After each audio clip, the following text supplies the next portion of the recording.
mental. O exame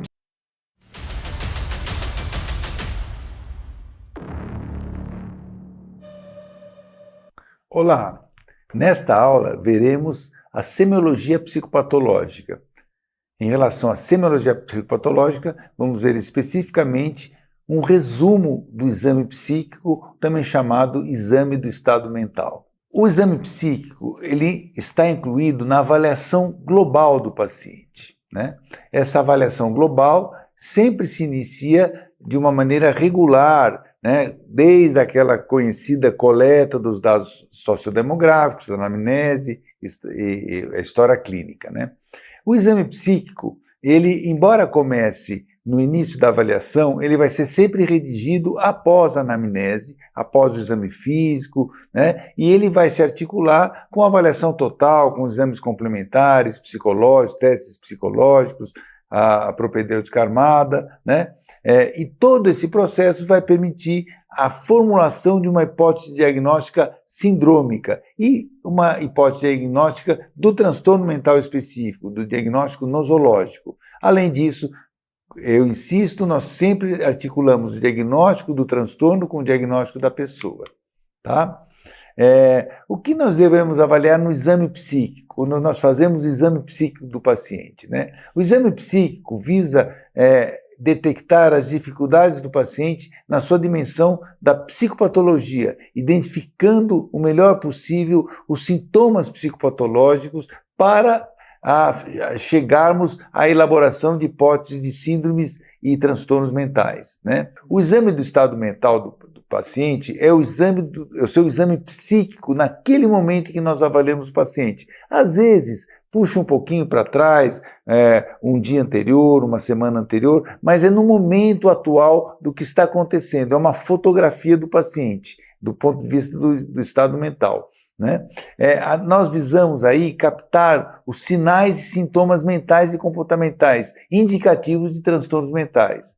Nós vamos avaliar tanto as vivências subjetivas, os chamados sintomas, quanto os comportamentos objetivos observáveis, os sinais, né? Sinais e sintomas são os elementos básicos da semiologia.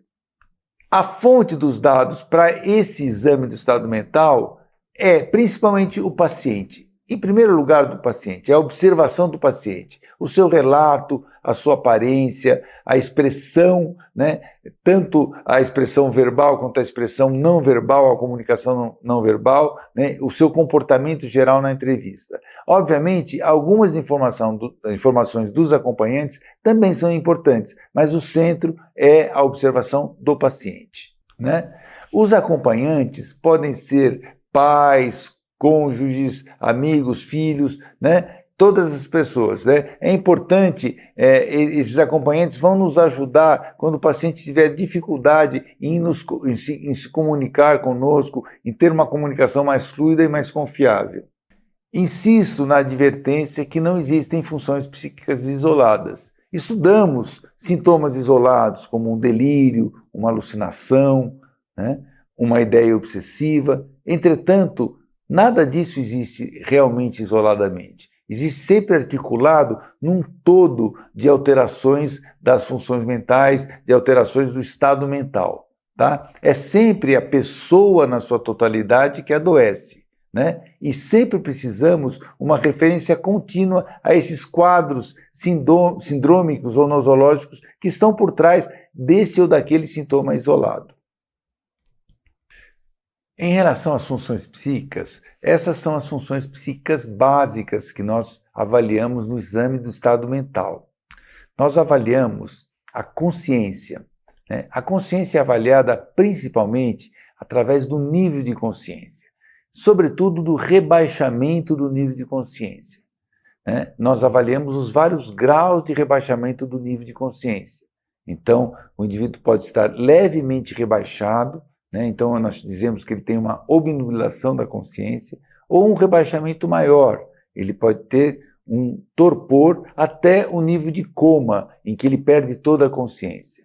O rebaixamento da consciência é um aspecto muito importante e nós identificamos quando o paciente é percebido como um pouco sonolento ou mais ou menos sonolento, mais intensamente sonolento. As pálpebras um pouco caídas, uma atitude um pouco perplexa, uma dificuldade de captar o que está acontecendo. Então, o rebaixamento do nível de consciência é um elemento importante aqui na avaliação das funções psíquicas. Depois, a orientação. A orientação se divide em dois grandes aspectos. A orientação quanto a si mesma, a si mesmo, também chamada de orientação autopsíquica, e a orientação quanto ao mundo, né? Quanto ao tempo e quanto ao espaço. Então, orientação temporal e orientação espacial, né? Normalmente, ou frequentemente, quando existe uma alteração da orientação, ela primeiro, nos transtornos mentais, ela se perde em relação à orientação alopsíquica, a orientação quanto ao tempo e ao espaço. Primeiramente, o indivíduo perde a orientação temporal, ele não sabe mais em que momento ele está vivendo, o dia da semana, o dia do mês, o ano, né? E depois ele perde a orientação espacial. A orientação espacial, ele não sabe identificar mais onde ele está, a distância entre onde ele está e onde ele mora, que local, que andar do prédio, onde ele está ficando, ele está desorientado quanto ao espaço. Então, a desorientação temporal e espacial. A orientação autopsíquica é a orientação quanto a si mesmo, é saber quem ele é, o seu nome, de quem ele é filho, com quem ele se relaciona, que pessoa ele é, orientação autopsíquica. Né? Depois de avaliar a orientação, nós avaliamos a atenção. A atenção se relaciona à capacidade de dirigir a sua consciência para o mundo e, de certa forma, controlar essa direção na consciência. Atenção e concentração são dois elementos muito fundamentais. A atenção é aquela função psíquica que filtra tudo que vem do ambiente. Né? Eu filtro e eu permito que chegue ao meu córtex e à minha consciência os elementos mais significativos. Então a atenção ela é muito seletiva, ela faz a seleção dos elementos que chegam à nossa mente, né? Ela estabelece o foco em que nós dirigimos a nossa concentração. Né? A atenção ela é muito alterada nos estados de mania, por exemplo, nos estados de euforia. O indivíduo perde a capacidade de se concentrar, ele fica saltitando a sua atenção com uma dificuldade de manter a atenção num foco. Então nós dizemos que a sua atenção está hipotenaz, porque não se mantém num foco, e hipervigil, saltando de um elemento para outro. Né?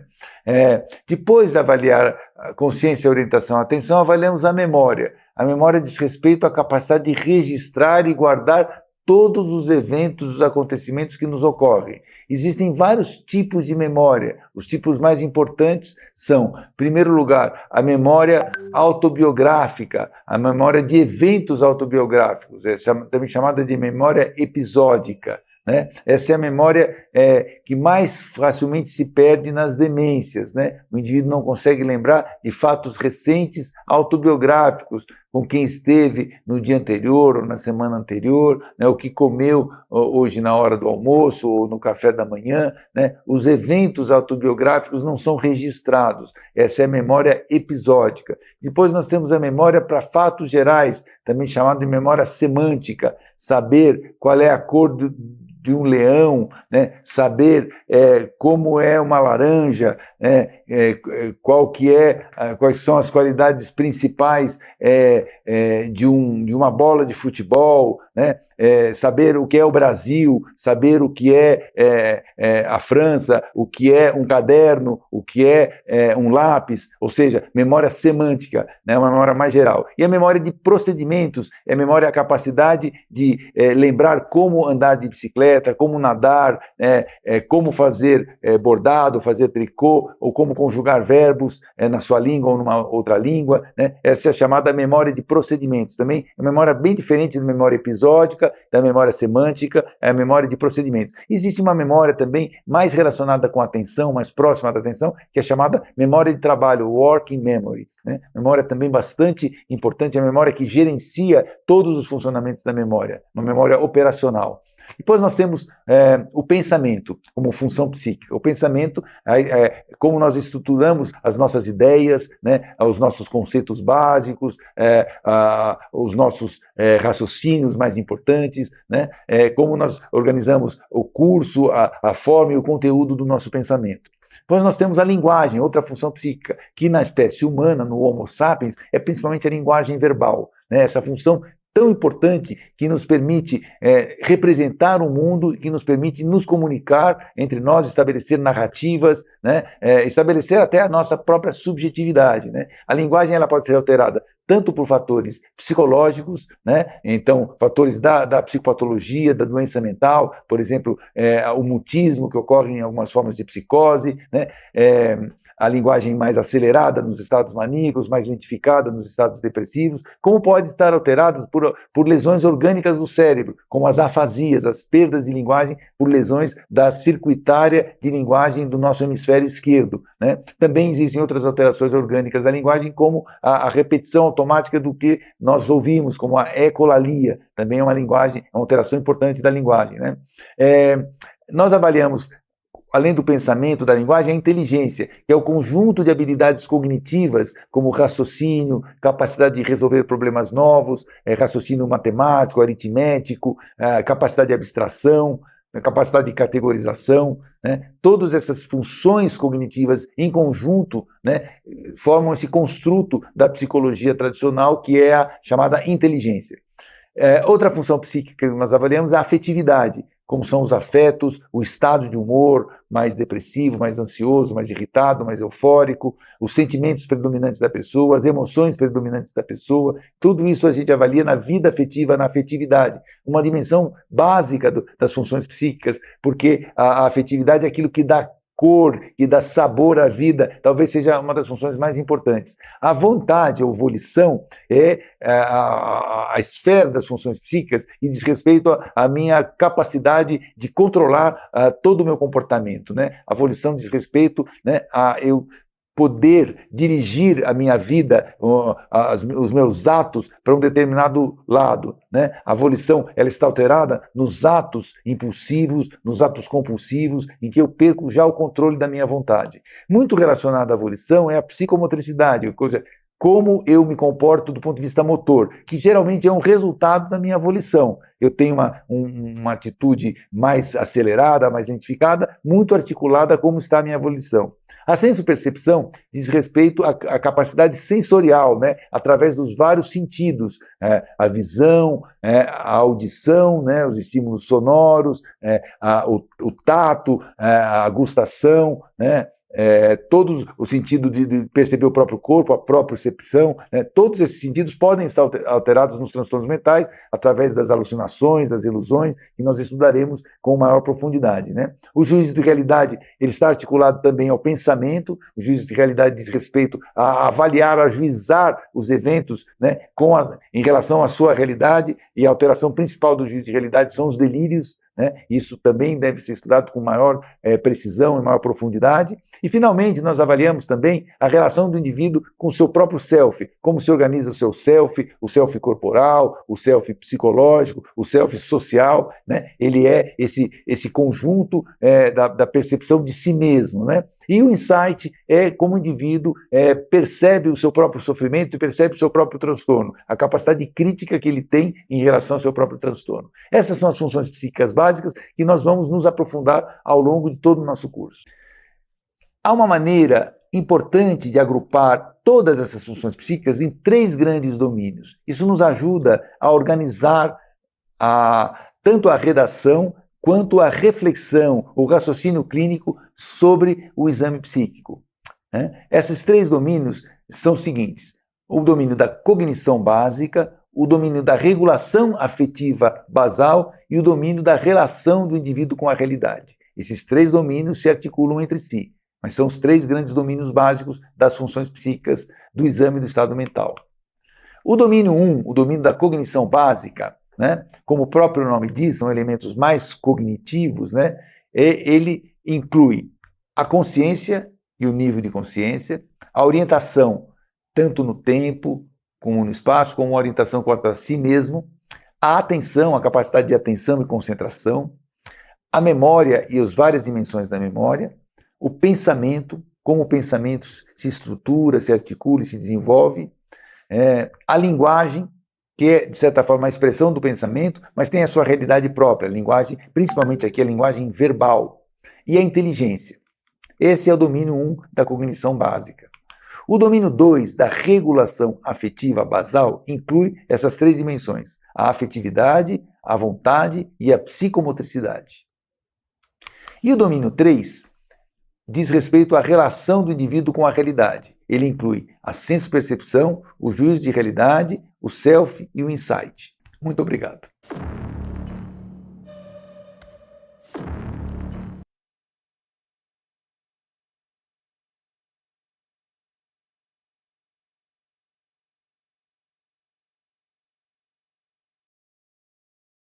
Nesta aula, um primeiro resumo um pouco mais pormenorizado do exame psíquico, ou também chamado exame do estado mental. Nós começamos sempre o exame do estado mental avaliando o aspecto e a aparência geral do paciente.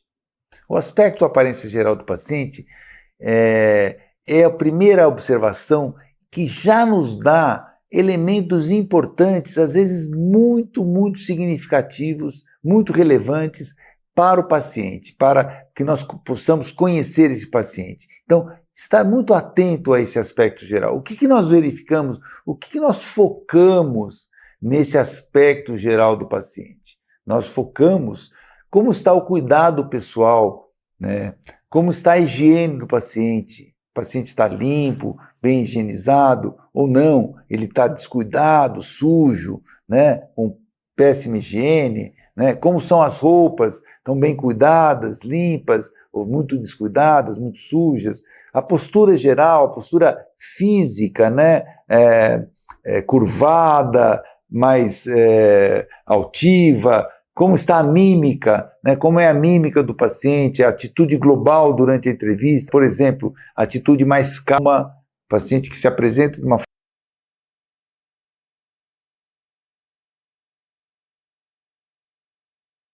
calma, ou mais hostil, ou mais parece de forma calma, ou mais hostil, ou mais desconfiada, ele está beligerante, parece que quer brigar a qualquer momento, é uma pessoa mais assustada, né?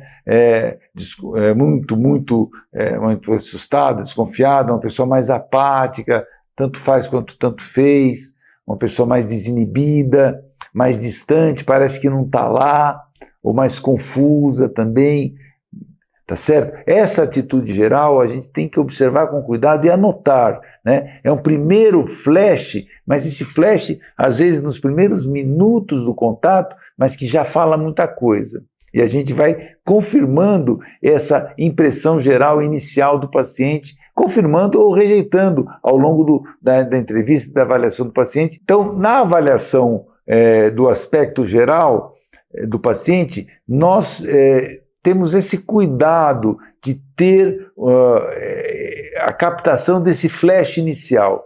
Registrem esse flash inicial, que ele é muito importante. Esse flash inicial que dá essa ideia básica do paciente. Depois, em seguida, vamos ver a consciência, sobretudo o nível de consciência, né? O nível de consciência normal é observado quando você capta como está o paciente em relação a esse sensório geral, a esse nível de consciência geral. O paciente está desperto, é uma pessoa plenamente desperta, plenamente acordada, lúcida. Você tem essa sensação de que está plenamente lúcido, né? Ou, pelo contrário, o paciente já apresenta algum grau de rebaixamento do nível de consciência. Né? O nível de consciência é como se fosse o grau de luminosidade de uma sala. Né? Você tem aqueles botões que você gira e que vai escurecendo a sala, diminuindo a luz. Isso é análogo ao rebaixamento do nível de consciência. Vai ficando cada vez um pouquinho mais escuro até a escuridão total. A escuridão total é a perda total da consciência, é o estado de coma. Certo? Tá? Então, esses são os vários graus de rebaixamento da consciência. Nós chamamos a esse primeiro rebaixamento leve da consciência, uma sonolência leve, sonolência aí de causa patológica, por exemplo, uma intoxicação por uma substância inebriante, por uma substância que deprime o sistema nervoso central, como o álcool, por exemplo, né? Tá? Esse primeiro nível de rebaixamento de obnubilação da consciência. Se o rebaixamento vai ficando mais intenso e o indivíduo vai ficando mais sonolento, só despertado de uma maneira vigorosa, nós vamos chamar isso de sopor. E quando você tem um nível total, profundo de redução do nível de consciência, nós chamamos de coma, os vários estados de coma, quando você geralmente tem uma alteração neurológica, né, uma alteração cerebral, produzindo essa perda total da consciência. Essas são as alterações quantitativas da consciência. Existem outras alterações também, que é chamada alteração qualitativa da consciência, em que o indivíduo tem ou não tem nenhum rebaixamento quantitativo, ou um rebaixamento muito leve, mas entra num estado de consciência qualitativamente diferente, por exemplo, um estado dissociativo, como se estivesse num sonho, né? Corta com aquela consciência comum e entra num estado onírico, um estado de sonho dissociado, né? E dá a impressão que a pessoa é como se estivesse numa outra sintonia, o rádio que muda de estação, né? Muda de sintonia num estado dissociado, fica no que os franceses antigamente chamavam de estado segundo da consciência, um estado alterado, diferente, né? A alteração qualitativa, a dissociação da consciência, né? A síndrome que mais dá, a síndrome médica, neuropsiquiátrica, que mais produz alterações da consciência, é o chamado delirium, né? Ou síndrome orgânica cerebral. Quando você tem uma abstinência grave à dependência alcoólica, o delirium tremens, por exemplo, ou quando você tem um trauma crânioencefálico, ou quando você tem uma intoxicação, uma encefalite viral ou bacteriana, você pode ter esse rebaixamento da consciência com desorientação, né, que é chamado delirium. Geralmente é um quadro agudo que dura dias, até no máximo um mês, e é um quadro muito frequente na prática clínica. Em relação à orientação, temos dois tipos de orientação e, consequentemente, dois tipos de desorientação. A orientação alopsíquica e a orientação autopsíquica. A orientação alopsíquica é a orientação quanto ao tempo e quanto ao espaço. E a orientação autopsíquica é a orientação quanto a si mesmo, ou seja, saber quem você é, qual o seu nome, sua idade, quem são seus pais, seus irmãos, enfim, saber quem você é. A orientação alopsíquica quanto ao tempo e espaço, né, ela pode se manifestar do ponto de vista da sua alteração como desorientação temporal ou como desorientação espacial. A desorientação temporal é a desorientação quanto ao momento temporal, a temporalidade, né? O indivíduo não sabe, por exemplo, que dia é hoje, né? Que dia é hoje como dia da semana, dia do mês, em que ano nós estamos. Às vezes não sabe também em que momento do dia está, se agora é noite, madrugada, tarde, cedo, né? Está desorientado quanto ao tempo. E a desorientação espacial em relação ao espaço. O indivíduo não sabe onde está, onde nós estamos, em que local, em que cidade, em que estado, em que edifício, em que andar do edifício, distância em relação à sua casa, né? Então ele está desorientado espacialmente. De modo geral, a desorientação temporal, a orientação temporal e sua consequente desorientação, ela é mais sensível. Qualquer alteração leve mesmo, cerebral, pode produzir uma certa desorientação temporal. A desorientação espacial é um pouco mais resistente, ela vem depois da desorientação espacial, tá? E mais resistente ainda é a desorientação autopsíquica, quanto a si mesmo, né? Tá? O indivíduo não sabe mais qual é o seu nome, quem ele é, qual a sua idade, né? Então é desorientação autopsíquica. Então ocorre nessa ordem, Primeiro uma desorientação temporal, em seguida uma desorientação espacial e mais profundamente, uma alteração mais grave, a desorientação autopsíquica, né? Quando nós encontramos pacientes com desorientação, a desorientação ocorre na síndrome cerebral orgânica, na síndrome confusional aguda, também chamada de delírium, quando existe, por exemplo, uma afecção global do cérebro, é sempre uma alteração orgânica, cerebral, né, e que produz essa redução do nível de consciência e o indivíduo se torna desorientado no tempo, no espaço e até quanto a si mesmo. É o delírium, né, um quadro agudo, quadro médico, geralmente por uma afecção ou diretamente do cérebro, como uma encefalite, um trauma crânioencefálico, uma hemorragia, ou uma alteração do corpo como um todo, somática, com repercussões cerebrais, uma insuficiência hepática, uma insuficiência cardíaca, uma insuficiência renal, podem produzir delírium. Mas também você tem perda da orientação nos quadros de demência, demência por Alzheimer, por doença de Alzheimer, demência vascular, né? Nas psicoses agudas, por exemplo, um surto de esquizofrenia pode produzir uma desorientação, né? Depressões graves também podem produzir desorientação e o quadro mais específico de síndrome amnéstica, com lesões do hipocampo, da região dos corpos mamilares, né? Do circuito límbico relacionado com a memória, né? Você tem uma síndrome amnéstica. A atenção.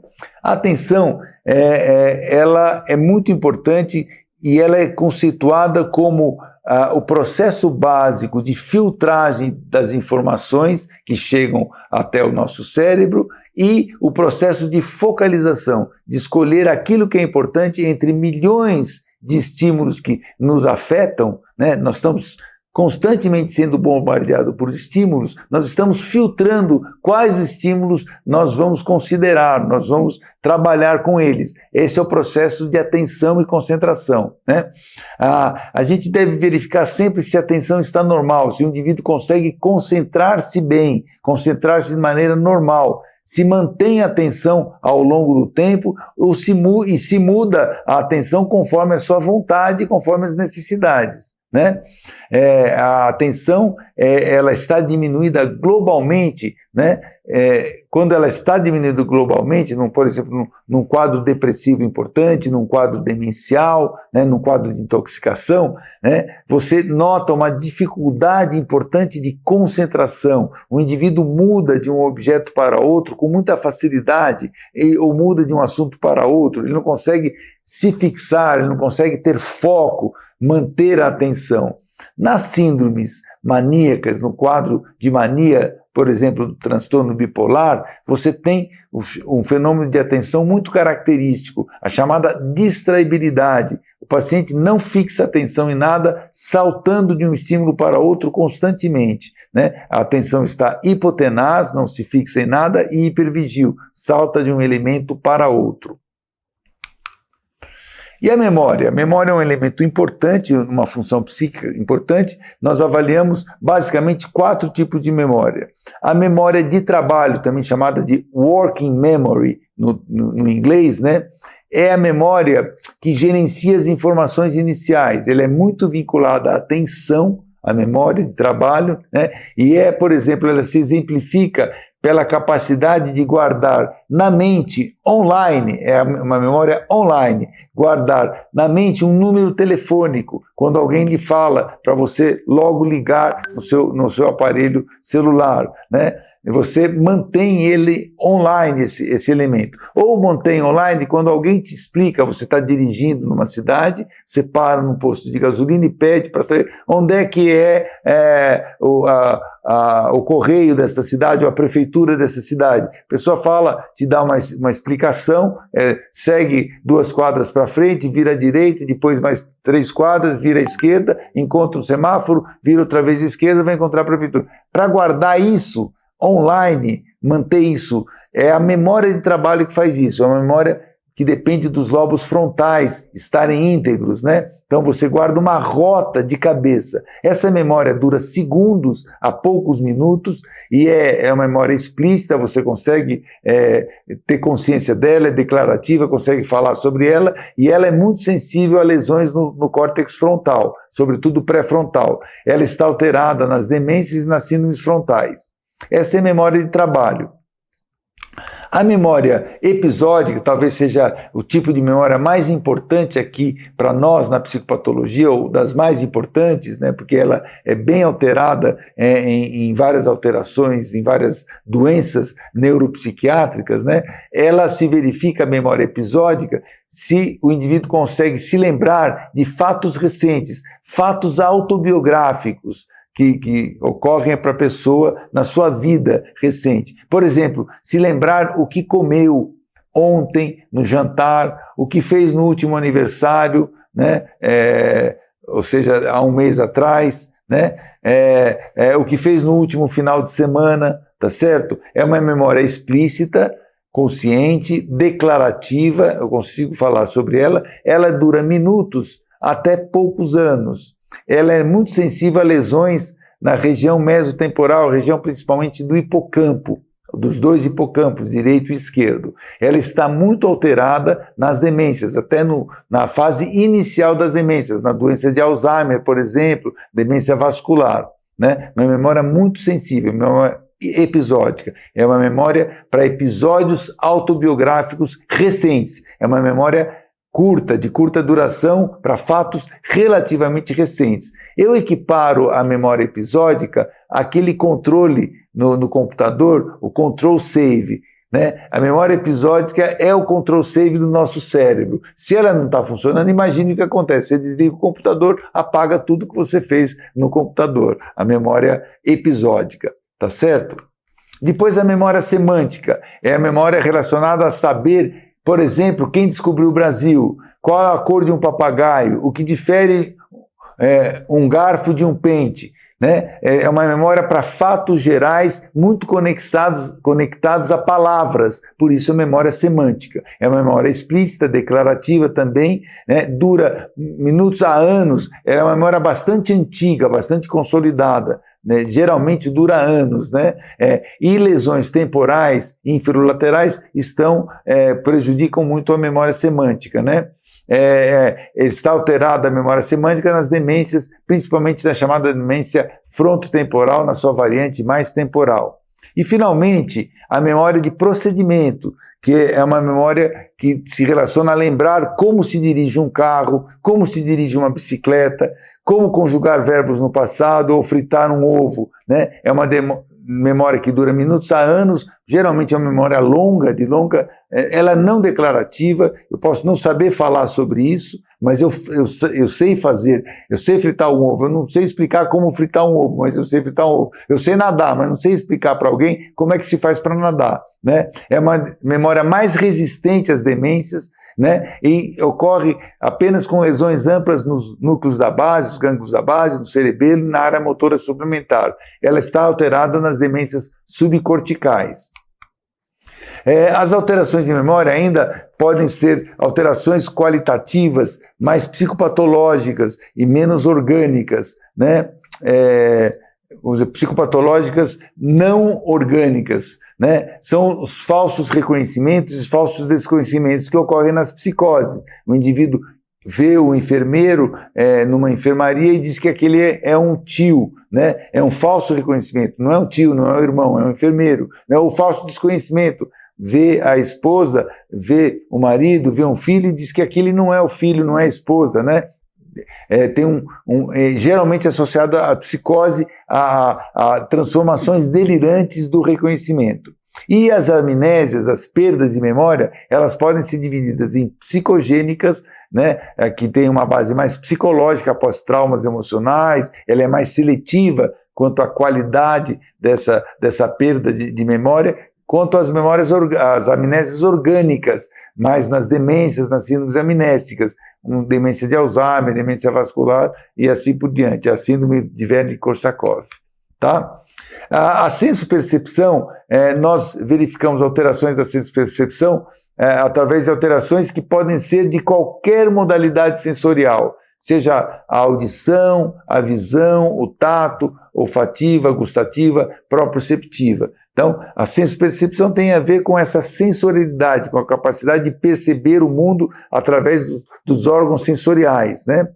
Nós dividimos dois grandes tipos de alteração da sensopercepção. As ilusões, que são deformações de percepções reais, né? Eu vejo uma imagem real, mas ela é deformada. Eu vejo o cabide com uma camisa e aquilo me parece uma pessoa ou um monstro que vem me atacar. Isso é uma ilusão perceptiva, ilusão visual no caso, né?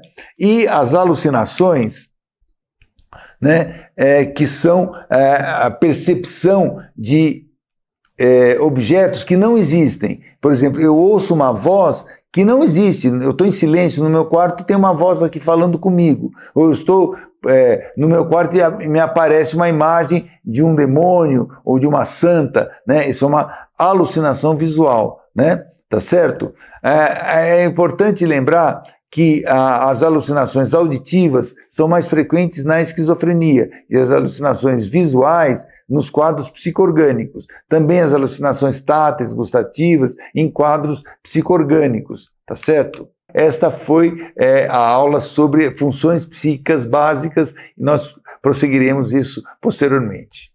Obrigado.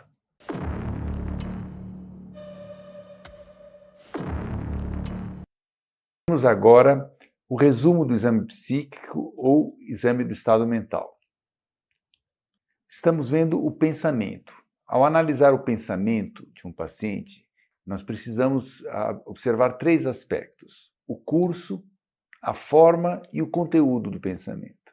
O curso, como o pensamento flui. O pensamento pode estar acelerado, um curso acelerado, por exemplo, nos quadros relacionados às fases maníacas do transtorno bipolar, ou o curso, por exemplo, pode estar lentificado em quadros depressivos, depressões graves, ou quadros psicorgânicos, alguns quadros de demência, de síndromes psicorgânicas, o pensamento pode ficar lentificado.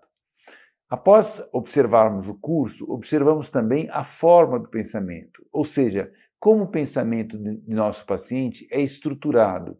Se o pensamento é mais organizado, mais bem estruturado, se o pensamento do paciente é incoerente, né? É muito desorganizado, até o ponto de ficar desagregado, em que você não compreende nada do que ele fala pela total desorganização do pensamento.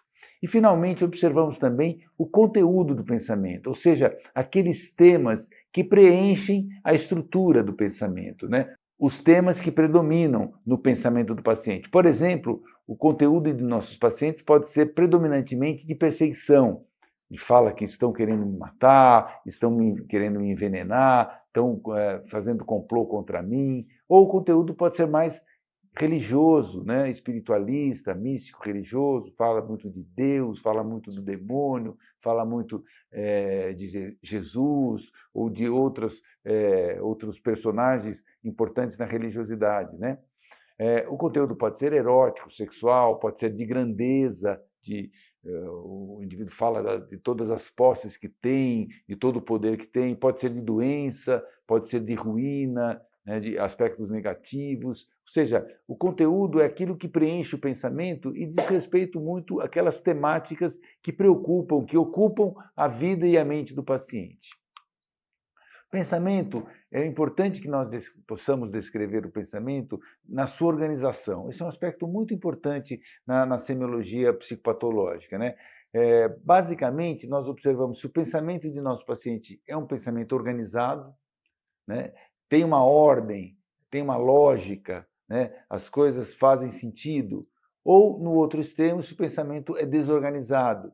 Ele pode ser levemente desorganizado, as associações entre as ideias aparecem frouxas, pouco concatenadas ou concatenadas de uma maneira frouxa. Nós temos a fuga de ideias, geralmente ocorre nos quadros de mania, em que há uma aceleração muito intensa do pensamento, e essa aceleração é tão intensa que desorganiza o pensamento. Uma ideia não se articula bem a outra pelo fluxo tão acelerado, tão intenso de ideias. Então, nós falamos em fuga de ideias. O pensamento pode estar num extremo de desorganização, em que não se compreende mais nada. Nós dizemos que o pensamento está claramente desagregado, é a desagregação do pensamento, né? Às vezes as pessoas referem, as pessoas da família falam, ele não fala coisa com coisa, a gente não entende nada, às vezes nem mesmo as palavras que o paciente está falando. Após observarmos o pensamento do paciente, nós observamos também a linguagem. Obviamente, a linguagem é algo muito, muito articulado, muito próximo do pensamento, né? Há autores que não separam linguagem e pensamento. Nós preferimos separar. Eles têm algumas especificidades, mas a linguagem é a forma principal que o pensamento se dá na nossa espécie, no Homo sapiens, né? Nós somos seres de linguagem. O nosso pensamento se estrutura principalmente através da linguagem verbal, né? Nós dividimos as alterações da linguagem em dois grandes grupos. As alterações funcionais, também chamadas de alterações psiquiátricas, e as alterações orgânicas, né? Mais dos quadros neurológicos ou neuropsiquiátricos, onde você tem uma lesão, uma alteração cerebral bem evidente. As alterações funcionais ocorrem nos transtornos mentais principais, mais graves, né? Nós temos, por exemplo, o mutismo, que é a interrupção da fala, o paciente não fala mais, porque ele pode estar num quadro catatônico, tem uma alteração profunda da vontade, da volição, né? O paciente está paralisado, petrificado, congelado num estado catatônico e ele não fala, né? Há o mutismo eletivo das crianças, as crianças que têm muita ansiedade social, né? Crianças obstinadas, teimosas e com muitos conflitos ansiosos relacionados, sobretudo, à ansiedade social, que tem esse mutismo eletivo ou seletivo. A lentificação da fala, geralmente associado ou a um quadro depressivo grave ou, às vezes, a um quadro psicorgânico, a um quadro demencial. A loquacidade, quando o paciente fala muito, fala de uma maneira bastante intensa, bastante pronunciada, um grande volume de fala, né? É o paciente loquaz, né? Se a loquacidade ela é muito intensa e começa a perder o sentido, nós podemos falar de logorreia, né? Há os neologismos, que são palavras novas no contexto de uma psicose, diferente dos neologismos dos poetas, dos escritores, que aí você não classifica como algo patológico, é algo da criação, e o escritor, o poeta, tem um controle voluntário de criar os neologismos. No caso das psicoses, as palavras novas, inusitadas, que os pacientes criam, surgem por conta da psicose e não do seu método criativo, né? A ecolalia é a repetição automática, estereotipada, mecânica, das últimas palavras que o interlocutor dirige ao paciente. Então, o paciente, o médico, o psicólogo, o profissional de saúde pergunta aonde o senhor mora? Ele fala mora, mora, mora, mora. Ele repete a última palavra ou as últimas palavras que o interlocutor lhe dirige, né? E perseveração da fala, a repetição automática da própria fala do paciente, né? São as alterações funcionais da linguagem. As alterações orgânicas, elas estão relacionadas a lesões cerebrais. Por exemplo, o paciente tem um acidente vascular cerebral, derrame, né? O acidente vascular por uma obstrução da circulação, né? Uma isquemia, ou por um rompimento de uma artéria, né? Uma hemorragia cerebral, né? E com esta lesão vascular se destrói uma parte da circuitária, né? Das áreas cerebrais corticais da linguagem, na grande maior parte das pessoas, no hemisfério esquerdo, né? No lobo temporal e no lobo frontal. Essas lesões dos acidentes vasculares cerebrais, às vezes de tumores, às vezes de traumas crânioencefálicos, mas principalmente de acidentes vasculares cerebrais, essas lesões são chamadas, os sintomas decorrentes dessas lesões são chamados de afasias. As afasias são as perdas da linguagem por lesão cerebral, quase sempre cortical, né?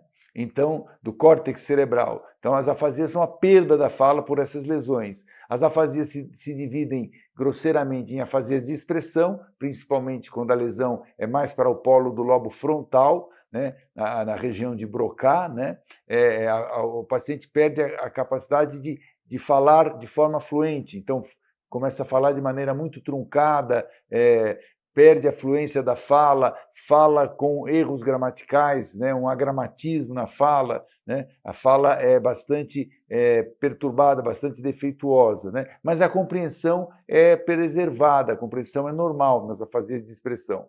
Nas afasias de compreensão, é ao contrário. A compreensão da linguagem está gravemente perturbada e a fluência não. Então, o paciente não consegue compreender o que lhe dizem, né? Ele não consegue entender aquilo, ele perdeu a capacidade neuronal de decodificar a fala que ele ouve, né? Mas ele fala de maneira fluente, portanto, ele fala de uma maneira desorganizada, ele fala, às vezes, uma salada de palavras sem sentido, porque ele não está compreendendo o que ele está falando, né? E as afasias mistas são mais graves quando as lesões grandes, tanto da região frontal da afasia de expressão, quanto da região temporal da afasia de compreensão. Você tem áreas grandes, incluindo áreas frontotemporais e as conexões dessas duas áreas. Nós temos as afasias mistas, são afasias muito graves, tanto de expressão quanto de compreensão. Além das afasias, nós temos as disartrias, que são de base orgânica também, muitas vezes por alterações do cerebelo, dos núcleos da base, de vias do tronco cerebral. Você tem a dificuldade em articular a fala. A fala é mal articulada, com um indivíduo, se ele tivesse, por exemplo, uma pedra, uma batata dentro da boca, ele não consegue articular as palavras de maneira adequada. E as dislalias, as trocas de letras e fonemas, muitas vezes observado em crianças, né? Bom, depois de pensamento, depois de linguagem, nós observamos algo que está relacionado com o pensamento, que é o chamado juízo de realidade. O juízo de realidade é tão importante que a gente o observa separadamente, como um capítulo quase à parte, assim, né? O que é um juízo? O juízo é um pensamento, né? É um pensamento em que há a conexão de dois conceitos, né? Eu sou o Paulo, então eu conecto, né, a palavra Paulo, esse nome, né, com a minha própria pessoa, né? Ou a mesa é quadrada, eu conecto a forma quadrada com o objeto mesa. Eu estabeleço, né, há uma mesa na minha casa, então eu conecto a ideia de uma mesa, minha casa, e a existência disso. Então é um juízo que constata, articula dois conceitos e constata uma realidade, juízo de realidade, né?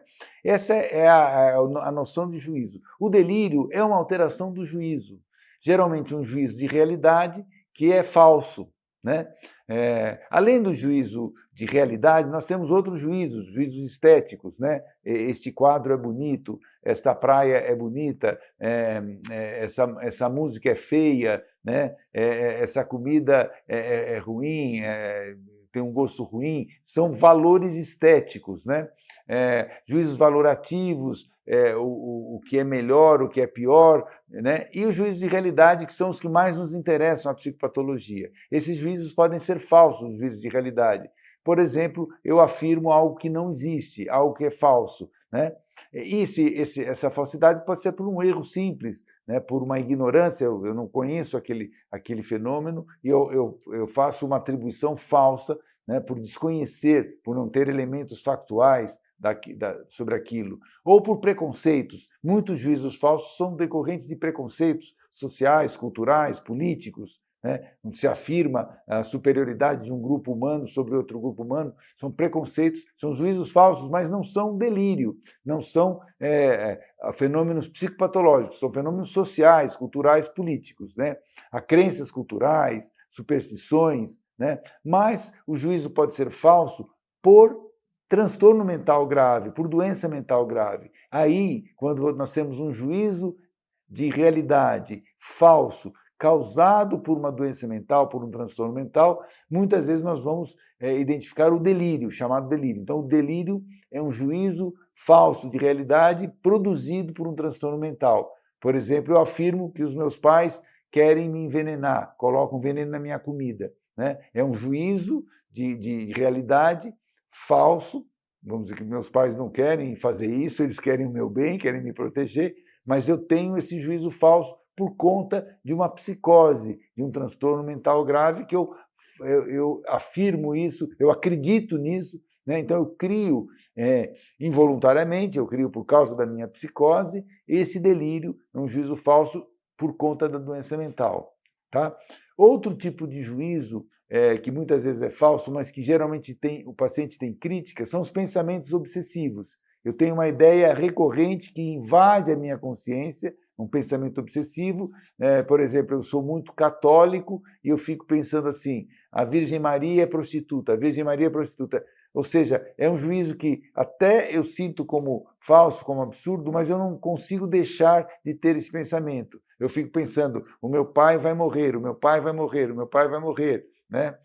Ou pensamentos invasivos, recorrentes, repetitivos, que invadem a minha consciência contra a minha vontade. Eu luto contra isso, mas, não obstante, esses pensamentos continuam invadindo a minha consciência. Isso não é delírio, isso é um pensamento obsessivo. Falamos, então, dos juízos, os delírios, né, que são alterações do juízo de realidade, eles podem ser de vários tipos, né? Por exemplo, os delírios de perseguição, né? Os vizinhos querem me matar, há uma máfia aqui no bairro que está se organizando para me torturar, me sequestrar, me torturar e me matar, quando isso, por exemplo, é falso, né? Ou os colegas do trabalho, os colegas da faculdade, da escola, estão tramando contra mim, querem a minha destruição, né? Um delírio de perseguição. Delírio de autorreferência, muitas vezes também com um colorido de perseguição, quando eu fico acreditando que todas as pessoas estão falando de mim, estão fazendo comentários, estão se preocupando em me depreciar, se preocupando comigo. É autorreferência, tudo se refere a mim, né? Muitas vezes com um colorido de perseguição. Delírio de grandeza, eu sou dono da cidade de São Paulo, sou dono da cidade do Rio de Janeiro, eu sou uma pessoa muito poderosa, eu sou a pessoa mais forte do mundo, eu sou a pessoa mais rica, mais linda do mundo, mais poderosa, seja um delírio de grandeza, totalmente falso, né? Muitas vezes nos quadros de mania, na fase de mania do transtorno bipolar, né? Ou o delírio de ruína, né? Todos vão morrer de fome, meus filhos vão morrer de fome, minha família vai morrer de fome, todos vão ficar muito doentes, tudo vai ser destruído, o mundo está sendo destruído, o mundo está inteiro destruído, né? Então, um delírio de ruína. Delírios religiosos, quando a temática são com conteúdos da religião, sobre Jesus, sobre o demônio ou os demônios, sobre figuras das religiões afro-brasileiras, o candomblé, a umbanda, etc., né? Delírios com temática religiosa. Delírios hipocondríacos, quando eu tenho uma convicção plena de que eu tenho uma doença grave, eu não tenho nada que comprove isso, mas eu tenho essa convicção plena, eu chego a delirar, ter um delírio hipocondríaco. Delírios eróticos, eu acredito que uma pessoa, geralmente uma pessoa importante, está tremendamente apaixonada por mim, vai largar tudo e a pessoa nem me conhece, né? Mas eu tenho esse delírio erótico, né? A chamada de erotomania, né? Os pensamentos obsessivos, então essas ideias repetitivas que invadem a consciência e que têm uma resistência, eles muitas vezes também se relacionam com temas relacionados à sexualidade, à vida sexual erótica, a elementos da religiosidade. Também é comum que as ideias obsessivas tenham esse tipo de conteúdo, né? Algo que diz respeito à questão do pudor, à questão dos valores morais. É muito frequente esse tipo de conteúdo nos pensamentos obsessivos. Bom, falamos agora da questão da vida afetiva, da afetividade. Esse é um aspecto muito importante do exame do estado mental que a gente deve logo mencionar, né? Talvez o aspecto mais saliente, dos mais relevantes do exame mental, do estado mental do paciente, né? A vida afetiva. A vida afetiva é aquilo que dá brilho, que dá sabor, que dá vida propriamente à alma de uma pessoa, à experiência de uma pessoa, né? Então, nós separamos a vida afetiva ou afetividade em três grandes aspectos, né?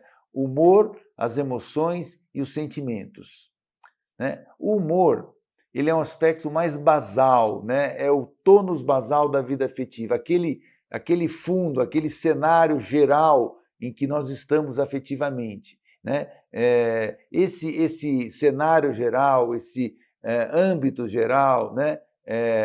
Esse clima geral em que nós estamos vivendo afetivamente pode ser mais triste, né? Pode ser mais alegre, pode ser mais tenso, ansioso, pode ser mais irritado, raivoso, pode ser mais apático, indiferente. Esse tônus basal, esse clima geral da vida afetiva que nós denominamos humor ou estado de humor. As emoções são padrões de reações emocionais mais pontuais. As emoções geralmente têm um desencadeante. Eu estou andando pela rua e aparece um cachorro enorme, muito raivoso. Eu tenho um medo tremendo. Então, é um fenômeno muito pontual. Tem um estímulo, né, que desencadeia essa emoção importante. Pode ser uma emoção de medo, pode ser uma emoção de raiva, de pavor, né? Então, são muitos elementos pontuais e reativos e momentâneos no que nós denominamos emoções, né? E os sentimentos? Os sentimentos são padrões afetivos que são um pouco mais, misturam o aspecto afetivo com o aspecto intelectual, são mais pensados, são mais, vamos dizer assim, espiritualizados, né? Menos concretos, menos corporais, porque o humor e as emoções têm uma dimensão corporal. Quando eu sinto medo emocional na minha mente, vamos dizer assim, e eu sinto medo no meu corpo. O meu corpo tem essa reação de medo. O estado de humor, de ansiedade, depressão, né, tristeza depressiva, né, ou irritação, também tem um elemento psíquico, mental e um elemento corporal. Já os sentimentos, eles são mais puramente mentais, né? Intelectuais. Quando eu tenho um sentimento, por exemplo, de amor por uma pessoa, ou de ódio, de ressentimento, um carinho muito grande por uma pessoa, uma inveja também muito grande, uma admiração ou desprezo, mas são conteúdos mais intelectuais e mais duradouros do que as emoções, por exemplo. Tá? As alterações afetivas, elas ocorrem na depressão, ocorrem na mania, na euforia, né? Ocorrem nos quadros ansiosos, né? Você tem, além desses sintomas que eu descrevi acima, né, você também tem a labilidade afetiva, que é uma variação muito rápida do estado afetivo de uma pessoa, a puerilidade, um estado infantilizado da resposta afetiva, o embotamento afetivo, a perda da reação afetiva, às vezes em algumas psicoses crônicas graves a gente observa, né, as fobias, os medos intensos, medos desproporcionais, né? Por isso considerados patológicos as fobias, certo? Bom, da afetividade nós passamos para a vontade, ou também chamado de volição, né? A vontade é uma esfera também muito importante, assim como a afetividade do exame do estado mental, né? A vontade é o que nos faz agir no mundo, é o que nos move, né? É o que nos permite que nós tenhamos a nossa vida, tenhamos a nossa ação sobre o mundo, né? A vontade, ela pode estar globalmente diminuída, né? Por exemplo, num quadro depressivo grave, há uma redução global da vontade. O paciente não tem ânimo, não tem força, não tem drive, não tem aquele impulso de fazer as coisas, né? Então, ele tem uma redução global da vontade. Nós chamamos isso de hipobulia. Essa redução global da vontade, se ela se mantém cronicamente, ela pode levar a uma dificuldade de fazer tudo na vida, de ter ação, né? Protagonismo na vida. Então, nós vamos falar de hipopragmatismo, aquela pessoa que passa a maior parte dos dias sentado no sofá, sem fazer nada, largado, vendo televisão, fumando, né? Muito largado, sem iniciativa, sem energias, né? Um hipopragmatismo, né? As consequências dessa hipobulia mais crônica, né?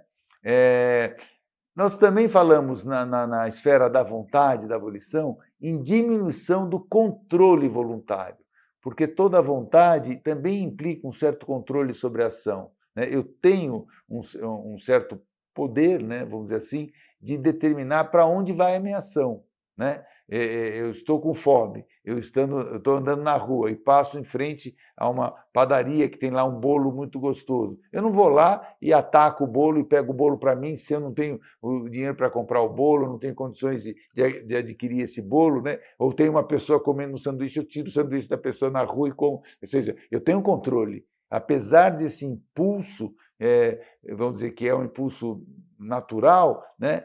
Existe um controle voluntário, nós chamamos de controle voluntário, né? sobre os atos. E a vontade é muito importante para que haja esse controle voluntário.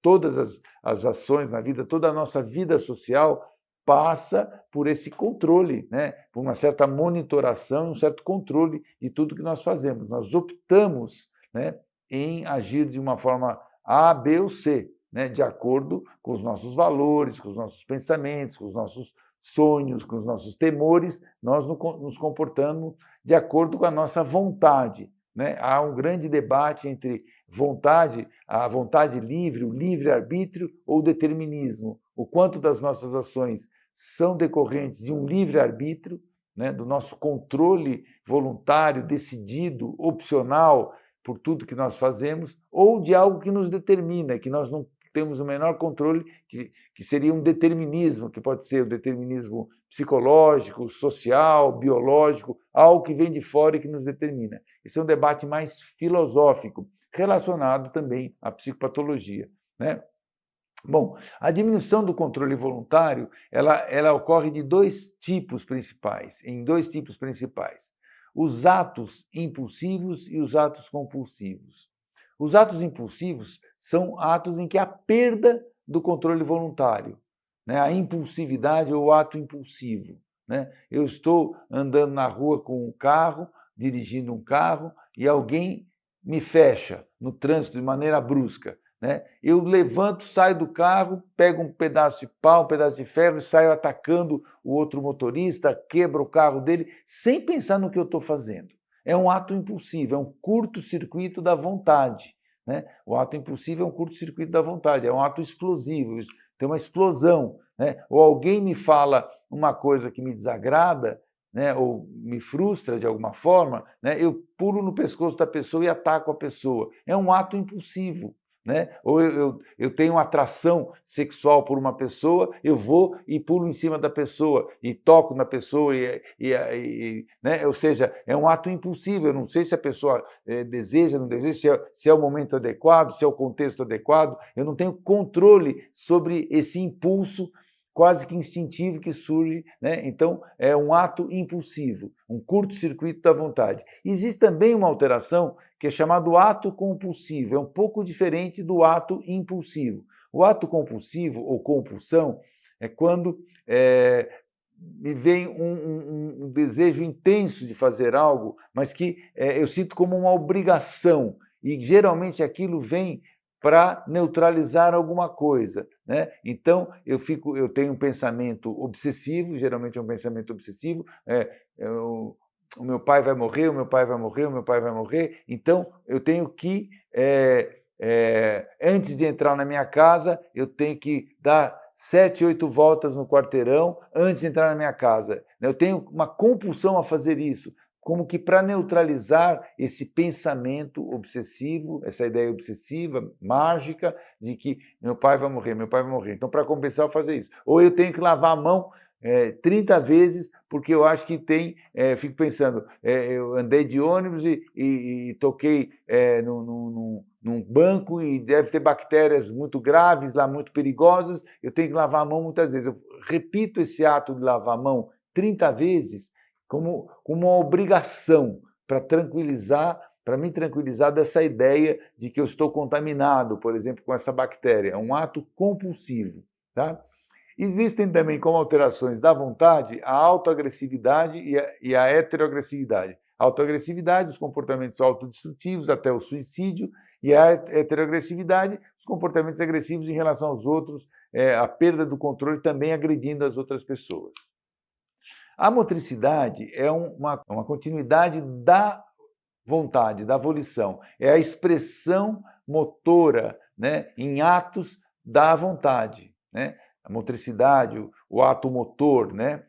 A motricidade, você pode ter uma lentificação psicomotora geral, uma agitação psicomotora e estereotipias motoras. A lentificação psicomotora, né, o indivíduo está lentificado nos seus gestos, nos seus atos, né, muito lentificado, né, nas depressões graves, nas demências, em algumas demências, né, em quadros psicorgânicos, e no nível extremo, essa lentificação chega até o chamado estupor, o indivíduo fica parado numa cama, por exemplo, e até a catatonia total, né, que o indivíduo não tem reação nenhuma ao ambiente, né? A agitação psicomotora é o contrário da lentificação. O indivíduo está acelerado, anda de um lado para o outro, gesticula, fala muito, né? Geralmente nos quadros de mania, nas fases maníacas do transtorno bipolar, nos surtos psicóticos, eventualmente numa esquizofrenia, um surto psicótico agudo, né? Em intoxicações por drogas psicoativas e psicoestimulantes, como anfetaminas, cocaína. Né? E as estereotipias motoras são as repetições automáticas de movimentos sem um sentido simbólico, funcional. Né? O indivíduo dá saltinhos com os pés ou fica fazendo com as mãos como se estivesse batendo asas, né?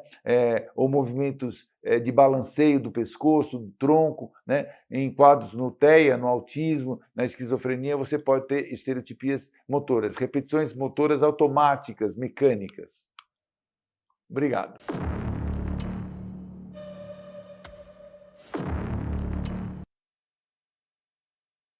Sobre o exame do estado mental. Vamos falar agora sobre inteligência. Inteligência é um construto da psicologia acadêmica, é um construto que obviamente existe um conceito de inteligência que é muito antigo, né? Em várias línguas, em vários idiomas se fala em inteligência, mas como construto científico, ele é mais recente, ele é do final do século XIX, meados do século XIX, né? E começo do século XX, em que a psicologia acadêmica, a psicologia científica passou a estudar, né, e a tentar conceitualizar, identificar e mensurar, inclusive, a inteligência. Né? Para a gente avaliar a inteligência de uma pessoa, nós vamos verificar através da história e do exame do paciente o nível intelectual dessa pessoa. Ver se esse nível ele é normal, se esse nível pode ter uma deficiência intelectual leve, antigamente chamado de retardo mental, mas não se usa mais esse termo, se usa deficiência intelectual, né, que pode ser leve, moderada ou grave. Né? Como é que nós identificamos essas alterações da inteligência de uma pessoa? Os elementos úteis para isso são, por exemplo, observar a linguagem e o vocabulário. Se o indivíduo tem uma linguagem perfeitamente normal e um vocabulário rico, bem utilizado, já identifica que ele tem uma inteligência boa, uma inteligência normal, né, ou próxima da normal. A capacidade de abstração. Abstrair é também um aspecto muito importante da inteligência, construir conceitos abstratos, lidar com conceitos abstratos como liberdade individual, a noção de direitos e deveres, por exemplo, né? A abstração em termos de elementos simbólicos, né? Seja do campo da religião, sempre do campo da cultura de maneira geral, do campo da vida social, da vida política. A gente trabalha com abstrações, e essas abstrações identificam um nível sofisticado da inteligência, das capacidades cognitivas. Né? Também um elemento importante da inteligência é a capacidade de resolver problemas novos. Né? Quando eu sou defrontado com demandas completamente novas, eu tenho que montar na minha mente esquemas, soluções, né? Planejamentos que resolvam essa situação. Né? Essa capacidade de montar e monitorar essa ação para resolver problemas novos indica muito bem um nível de inteligência, um bom nível de inteligência, por exemplo. Né?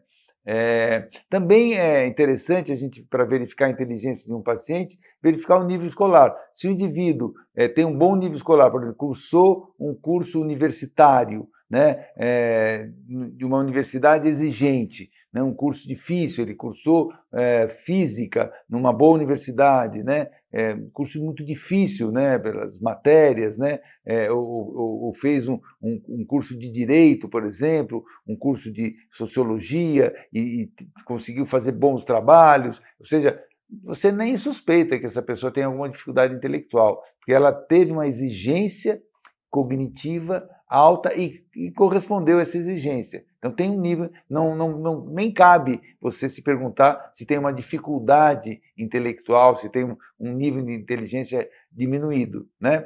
Também conhecimentos gerais, alguém que consegue falar com informações gerais, bem articuladas, sobre vários temas, sobre questões de como está o mundo, da política internacional, da história, da geografia, né?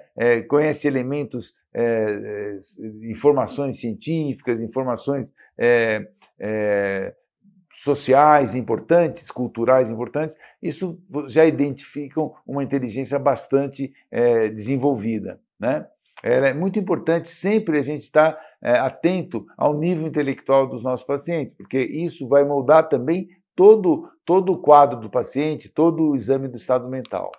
A personalidade também é um elemento muito importante do exame do estado mental. Também como a inteligência, não é uma função psíquica simples, é um conjunto de aspectos que nós, na psicologia científica, na psicopatologia, agregamos e chamamos de personalidade. Assim como a inteligência é a somatória das várias funções cognitivas de uma pessoa, a personalidade é a somatória dos vários traços de como essa pessoa é, em termos de como ela reage às situações, como ela se comporta, como ela se sente, como ela pensa, o conjunto dos modos de ser de uma pessoa, dos modos de reagir ao longo de toda a sua vida, é o que nós chamamos de personalidade. Outro termo é caráter, o caráter de uma pessoa, a personalidade de uma pessoa. Então, esse conjunto de modos de ser da pessoa ao longo da vida é a personalidade. A personalidade, por definição, assim como a inteligência, é algo estável e duradouro, né? A personalidade de um indivíduo com 20 anos de idade, com 30, 35, 45, 60 anos de idade, costuma ser muito semelhante. Ela é estável ao longo da vida, assim como a inteligência. A inteligência de uma pessoa é impressionante como essas duas dimensões têm uma certa estabilidade ao longo da vida. Na vida as pessoas mudam muito, mas geralmente o teste de QI de uma criança de 10 anos, se a criança não tiver nenhuma doença ao longo da vida, com 30 anos e com 50, com 60 anos, vai dar o resultado muito, muito parecido. É muito estável ao longo da vida a inteligência e a personalidade também, né? Se você faz uma avaliação de personalidade aos 20 anos, aos 25 anos de idade, e tem determinados traços, ou tem um transtorno de personalidade, um aspecto de personalidade que chama a atenção naquela pessoa, se repetir isso aos 40 anos, aos 50, 60 anos, costuma ser bastante estável o que você encontra, né? Então, ela é estável e duradoura ao longo da vida. E os traços e padrões devem se manter mesmo fora dos episódios de transtorno mental. Então, atenção, é muito difícil você avaliar, e muito enganoso, você avaliar a personalidade de um indivíduo em pleno estado mental. Por exemplo, numa fase de mania do transtorno bipolar, num episódio psicótico da esquizofrenia, né? Num quadro depressivo muito intenso, né? Ou um indivíduo que está intoxicado com muitas substâncias. Avaliar a personalidade nesse estado é muito enganoso. Você chega a conclusões erradas com muita frequência. Para avaliar a personalidade, tem que considerar o todo da vida da pessoa ao longo da sua biografia, né? É algo longitudinal, é o filme da pessoa, não é a fotografia daquele momento, tá? Muitas vezes se esquece isso. Não se faz diagnóstico e avaliação de personalidade pela fotografia momentânea, mas sim pelo filme ao longo da vida. A personalidade, os sistemas diagnósticos dividiram 3 grandes grupos de personalidades, né? O agrupamento A, o agrupamento B e o C. O agrupamento A diz respeito ao cluster A, o agrupamento A, as pessoas que são, vamos dizer assim, de uma maneira um pouco vulgar, a gente pode falar pessoas definidas que tendem para ser mais esquisitas, estranhas, desconfiadas, né? O B, as pessoas que tendem a ser mais instáveis, explosivas, né? E o C, mais ansiosas, hipercontroladas, hipercontroladoras, vamos dizer assim. Então, no agrupamento A, nós temos, por exemplo, a personalidade paranoide, o transtorno de personalidade do tipo paranoide, ou transtorno de personalidade do tipo esquizoide. No agrupamento B, né, o transtorno de personalidade do tipo borderline, ou emocionalmente instável, ou o transtorno de personalidade histriônica, ou o transtorno de personalidade antissocial. E no agrupamento C, os transtornos de personalidade mais ansiosos, hipercontrolados. Então, a transtorno de personalidade evitativa ansiosa, transtorno de personalidade dependente, transtorno de personalidade obsessiva ou anancástica, né? Então, esses são os 3 agrupamentos dos transtornos de personalidade. É muito importante, no exame do estado mental, nós estamos chegando, quando nós estamos chegando ao final, vamos dizer, do exame do estado mental, fizemos toda a anamnese, toda a história clínica, observamos o estado mental, descrevemos o estado mental, nós também atentarmos, prestarmos bastante atenção para as impressões subjetivas nossas, do próprio entrevistador, né? Então, a gente vai anotar os sentimentos e impressões que nós, como entrevistador, tivemos do paciente ao longo da avaliação, essa autoobservação, né? Isso pode nos ajudar a entender melhor o que está acontecendo nessa entrevista, nesse processo de avaliação.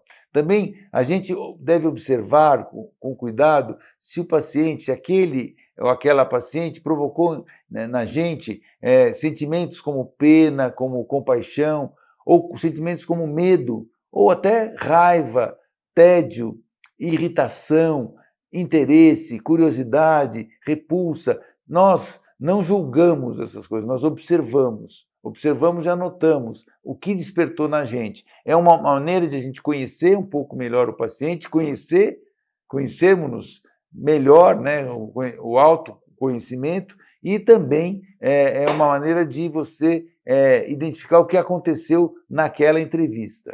Tá? Também em relação à crítica que o paciente tem sobre o seu estado mental, sobre o seu transtorno, sobre o seu sofrimento, e se tem desejo de ajuda, né?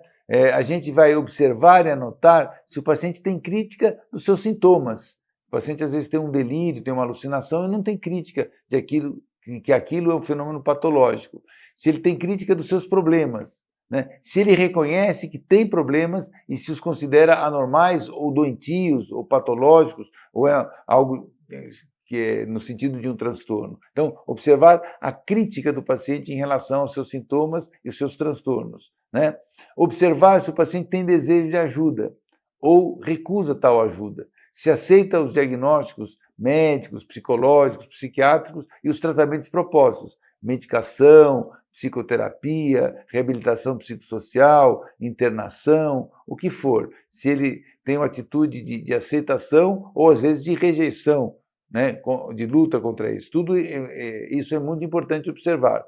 Né? Em relação à crítica do paciente em relação aos seus sintomas, ao seu estado, aos seus problemas, aos seus transtornos, nós também chamamos isso de insight. O paciente tem insight em relação à sua condição. Tá? Para organizar o exame do estado mental, é muito importante a gente pensar em um aspecto estrutural, né? E para pensar em um aspecto estrutural das funções psíquicas, eu acho bastante rico e bastante operacional nós pensarmos em 3 níveis ou 3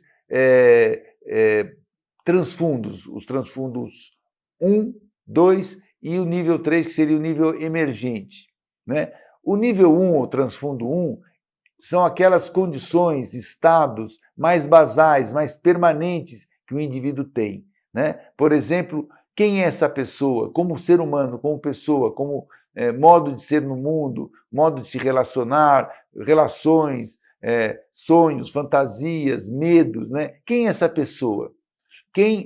Qual é a personalidade, né, desse indivíduo, né? qual a sua inteligência, seu estilo de inteligência. Ou seja, esse transfundo ele é mais permanente. É algo que o indivíduo leva ao longo de toda a vida. E esse transfundo ele serve como cenário que dá sentido a tudo mais que acontece, né, do ponto de vista psíquico e psicopatológico para essa pessoa. O nível 2, ou transfundo 2, é um transfundo também basal, mas ele é mais momentâneo, ele não é tão permanente como o nível 1. Né? Por exemplo, o nível de consciência, se o indivíduo está plenamente consciente, acordado, vigil, ou se tem um rebaixamento leve, moderado ou mais grave do nível de consciência. Então, o nível de consciência também é importante, porque ele dá a base, ele dá o cenário em que todos os sintomas vão acontecer. E o estado de humor, o estado basal de humor, se o indivíduo está mais ansioso, mais irritado, né, ou mais triste, né, humor hipotímico, né, esse fundo, vamos dizer assim, mais negativo do humor, ou se ele está mais alegre, mais entusiasmado, ou seja, esse nível básico do humor também é um transfundo basal, mas ele é mais momentâneo, ele muda de época para época, de momento para momento. Tá? E o nível 3 é o nível que eu chamo de nível emergente, aqueles sintomas que são emergentes, que estão chamando a nossa atenção, que são mais momentâneos. São sintomas mais específicos e momentâneos, que emergem naquele contexto daquele episódio do paciente. Né? Aqui, representado graficamente, né, visualmente, né, o transfundo estável permanente, aqui em azul escuro, né? Então, que nós temos quem é essa pessoa, o diagnóstico da pessoa, né? O todo biográfico, né, desse indivíduo que nós estamos avaliando. Né? Qual a sua personalidade? Né? Se ele tem algum transtorno de personalidade, os traços de personalidade predominantes. Como é a inteligência dessa pessoa? Se é uma pessoa de uma inteligência alta, né? Tem um nível muito alto, sofisticado de inteligência, ou não, é uma pessoa com uma inteligência limítrofe, mais baixa, ou até tem uma deficiência intelectual. Tá? Então, qual é o nível da inteligência das pessoas? Isso é constante, é permanente e é a base em que todos os sintomas ocorrem.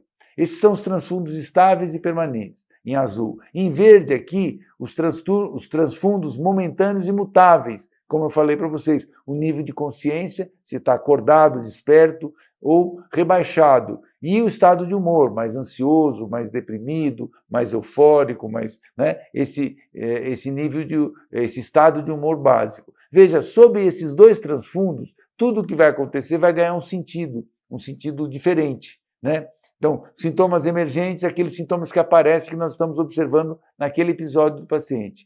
Aqui, neste slide, a gente tem isso exemplificado, né? Os transfundos estáveis e permanentes, né? Então, quem é a pessoa, a personalidade, né?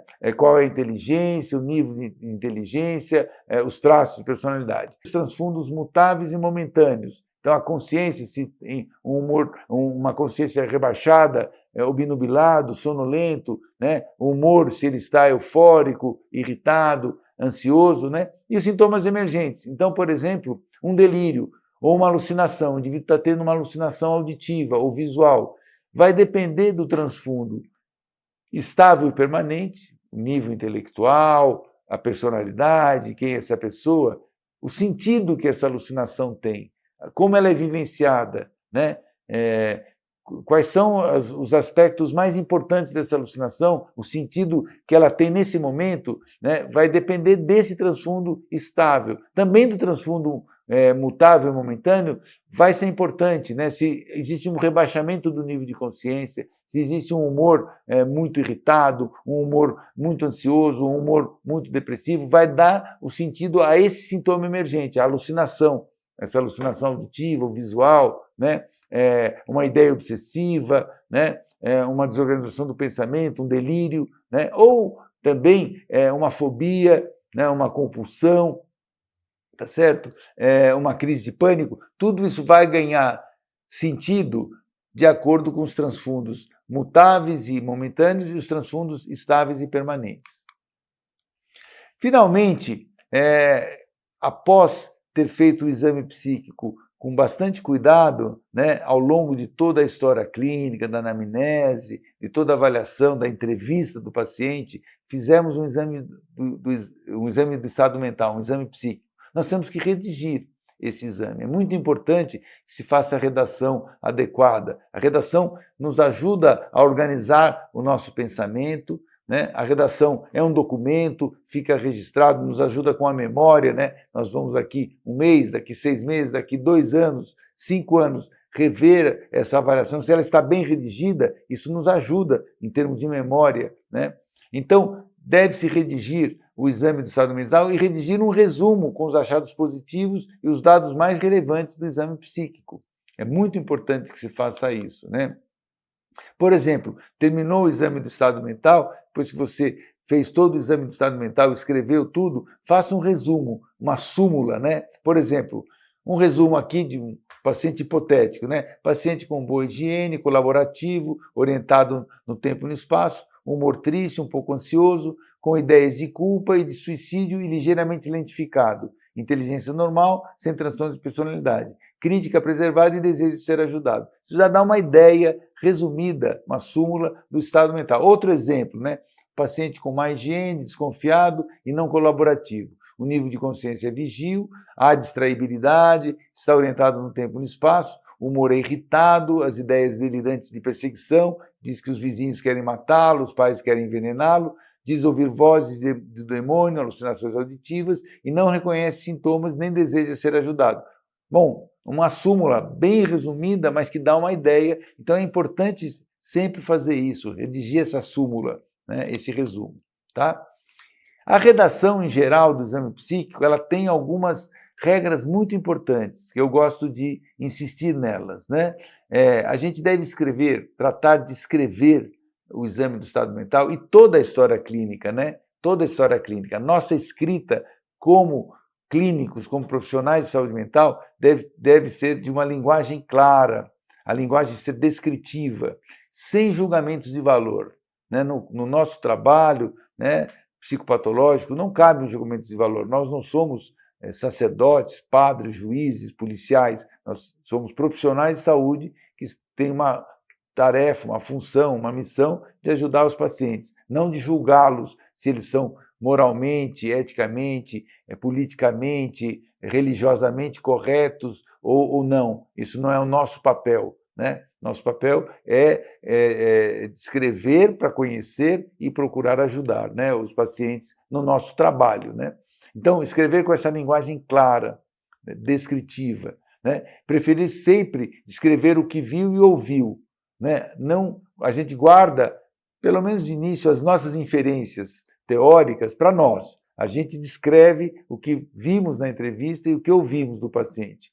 Procurar ter parcimônia com termos técnicos. Se tem dúvida em relação a se aquele fenômeno é uma alucinação ou não é uma alucinação, fala, o paciente me diz que às vezes ele está entre o sono e acordado e ele ouve um ruído que vem da rua. Então, eu não sei se isso é uma alucinação. Então, descreve aquilo que foi observado. É muito melhor evitar o uso de termos técnicos quando se tem dúvida, né? E sempre descrever, de preferência, com as palavras que o paciente nos disse, né? Ser conciso nos aspectos secundários e ser detalhado nos aspectos fundamentais, ou seja, ter uma hierarquia naquilo que a gente escreve, né? Aprofundar aquilo que é importante e ser mais resumido naquilo que é secundário. Tem hierarquia, a gente tem que ter hierarquia naquilo que a gente faz, naquilo que a gente escreve, para aquela redação ter um sentido e para o raciocínio clínico ter um sentido também. Obrigado.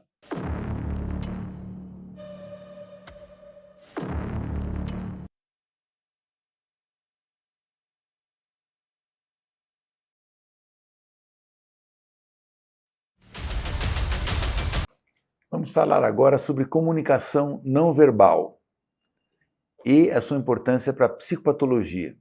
Esta é uma aula introdutória. A fisionomia de uma pessoa e a fisiognomia, o estudo dessa fisionomia, já foi considerado como uma espécie de estudo do espelho da alma, né? A fisionomia, o rosto, a postura física, a aparência, o primeiro aspecto com que nós nos defrontamos quando encontramos uma pessoa, então foi considerado como um espelho importante da alma, aquilo que acontece na alma de uma pessoa, né? Desde a antiguidade ela é estudada, né? Os filósofos da antiguidade, os dramaturgos da Grécia Antiga, né? Grandes escritores daquelas peças importantes do teatro grego, atores, poetas, já davam importância para a comunicação não verbal, né? Em Roma, a importante obra do filósofo Marco Fábio Quintiliano se chama Institutio Oratorio. É um grande tratado sobre retórica e sobre fisionomia e fisiognomia, né? No tratado de retórica ele vai abordar esse aspecto, né, da comunicação, a comunicação que se dá através do corpo, da comunicação não verbal.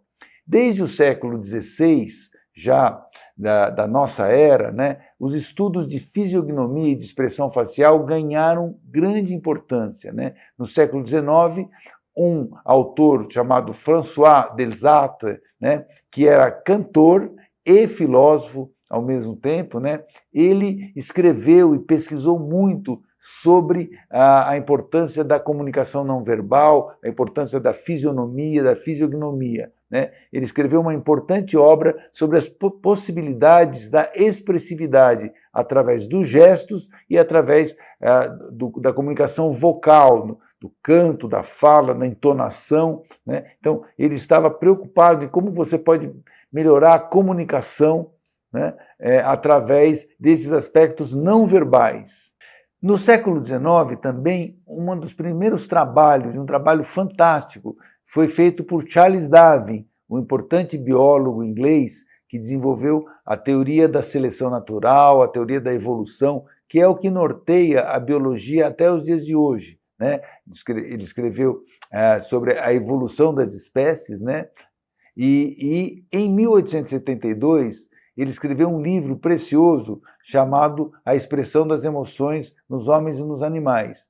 Darwin acreditava que a expressão mímica, a expressão facial, a expressão corporal, tanto dos animais quanto dos homens, eram também produtos da evolução, né? A expressão tinha uma função de sobrevivência muito importante, né, nos animais e nos seres humanos, nos diferentes grupos humanos, né? Essa foi uma das primeiras obras científicas sobre a expressão não verbal das emoções nos homens e nos animais. Um dos primeiros livros importantes sobre comunicação não verbal.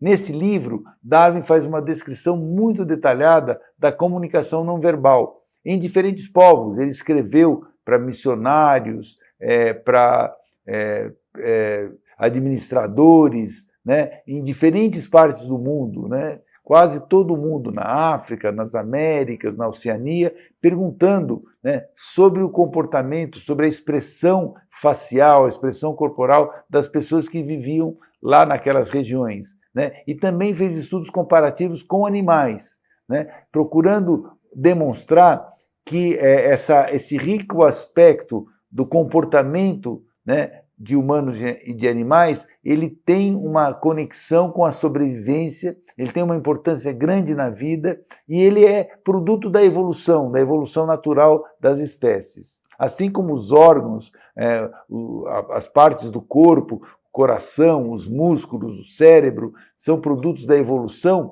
também o comportamento não verbal, a expressão facial, a mímica, é produto da evolução.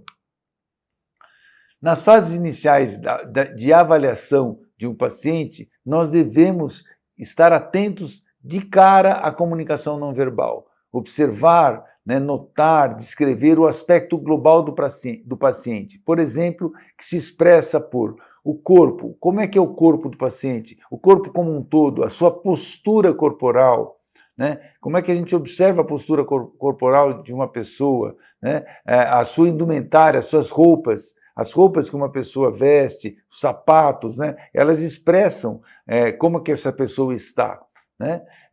As roupas mais cuidadas, mais descuidadas, rasgadas, limpas, sujas, né? Estão falando de como essa pessoa está também, né? Os acessórios que ela usa, os colares, brincos, piercings, né? O que ela está querendo dizer, consciente ou inconscientemente com isso, né?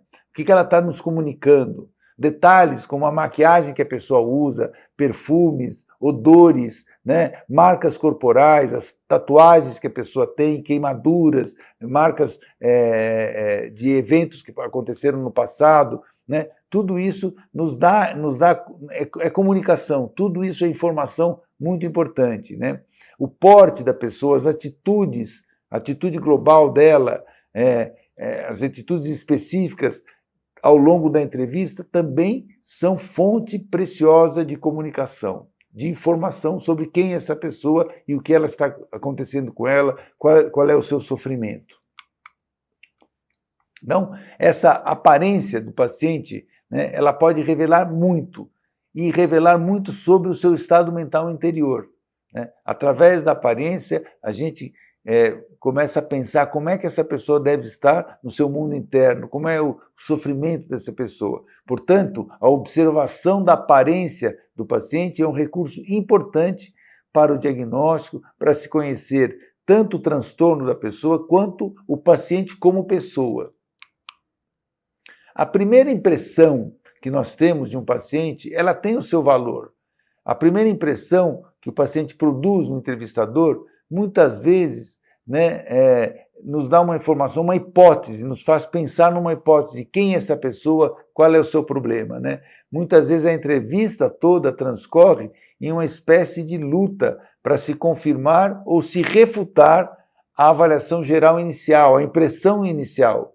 O diagnóstico, a percepção da personalidade, o que a pessoa nos causou como primeira impressão, né? Então, a gente alguns estudos mostram que nos primeiros 3 minutos de uma entrevista, você tem uma ideia de quem é essa pessoa. E ao longo dos próximos 20, 30, 40, 50 minutos, nós estamos tentando confirmar ou refutar essa primeira hipótese que surge na nossa mente, né?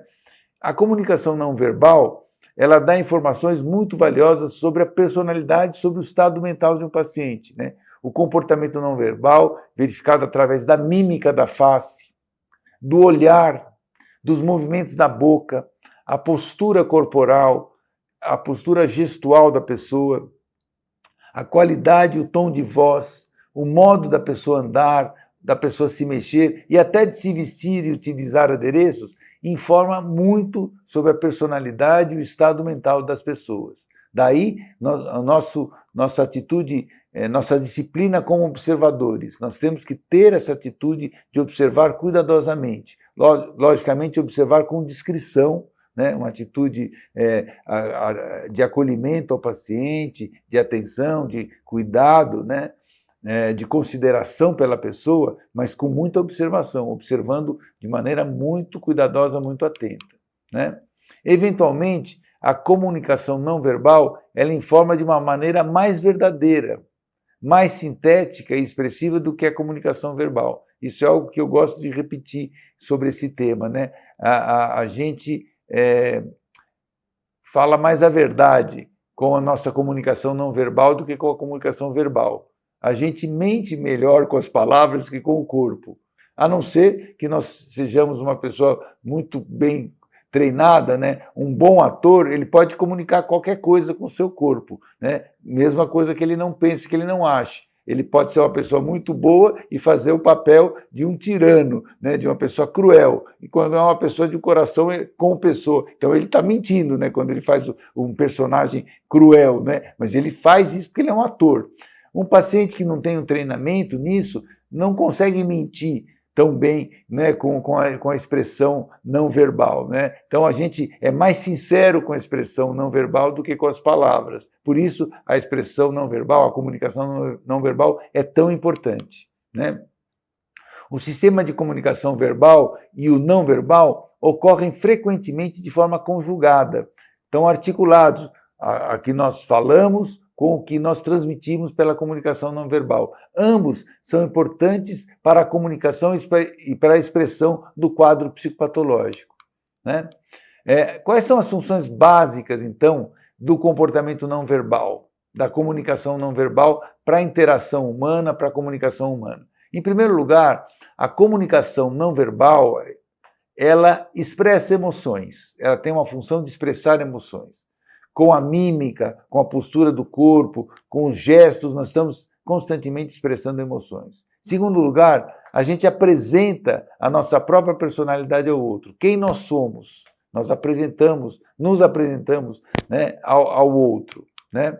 Em terceiro lugar, a comunicação não verbal, ela acompanha a fala, com a finalidade, primeiro, de controlar a alternância entre os interlocutores. No diálogo, na interação, há uma alternância de comunicação. O outro passa a falar, o outro passa a ouvir. Né? Essa alternância que faz parte do encontro humano, da interação humana.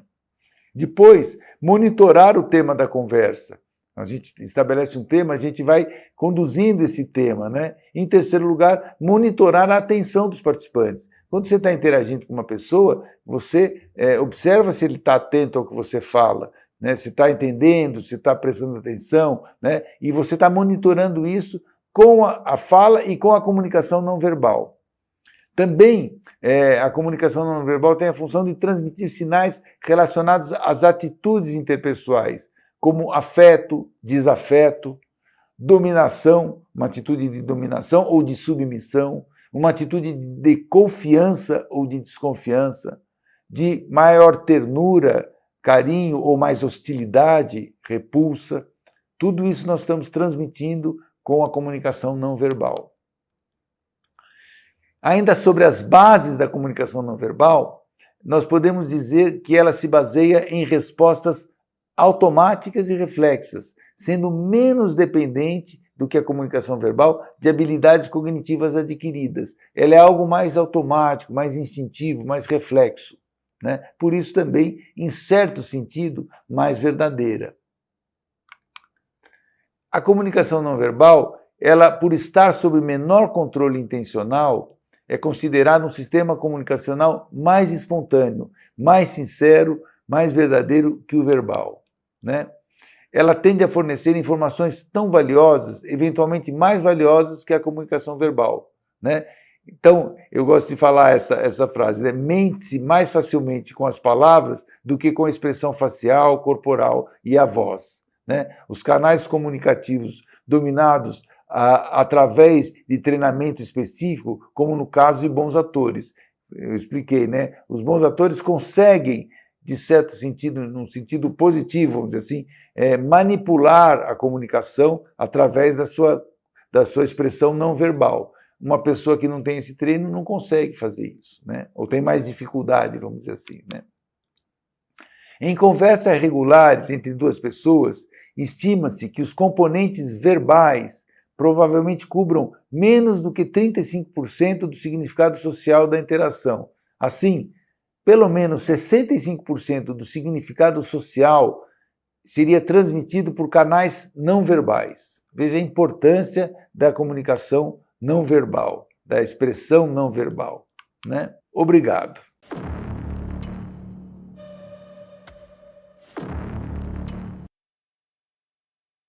Vamos falar agora sobre a comunicação não verbal e a psicopatologia, enfocando as dimensões da comunicação não verbal. Os sinais emitidos por uma pessoa enquanto em interação são um aspecto importante dessas dimensões da comunicação não verbal.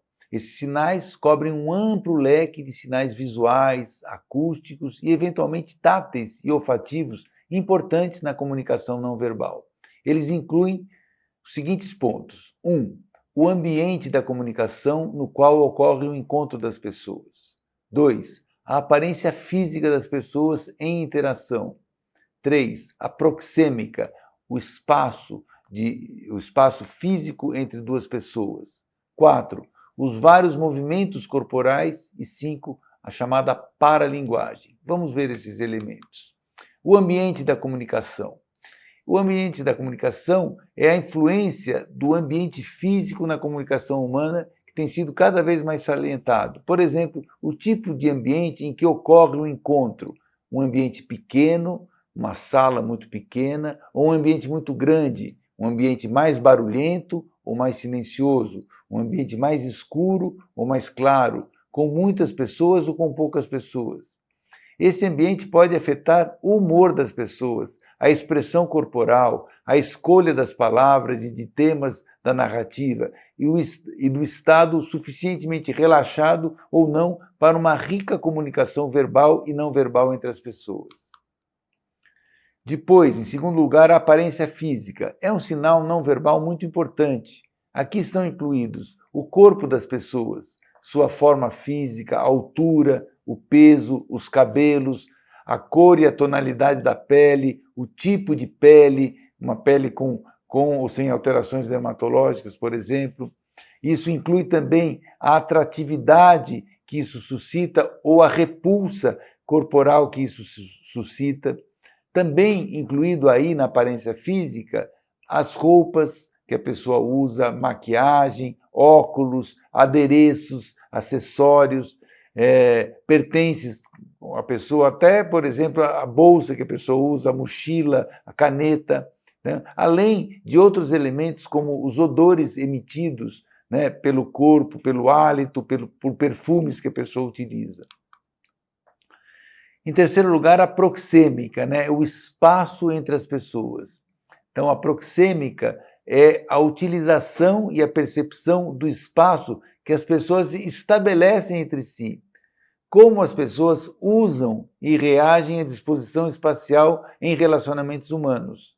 Isso inclui a ocupação do espaço, o posicionamento em uma sala, relacionados, por exemplo, a gênero, né?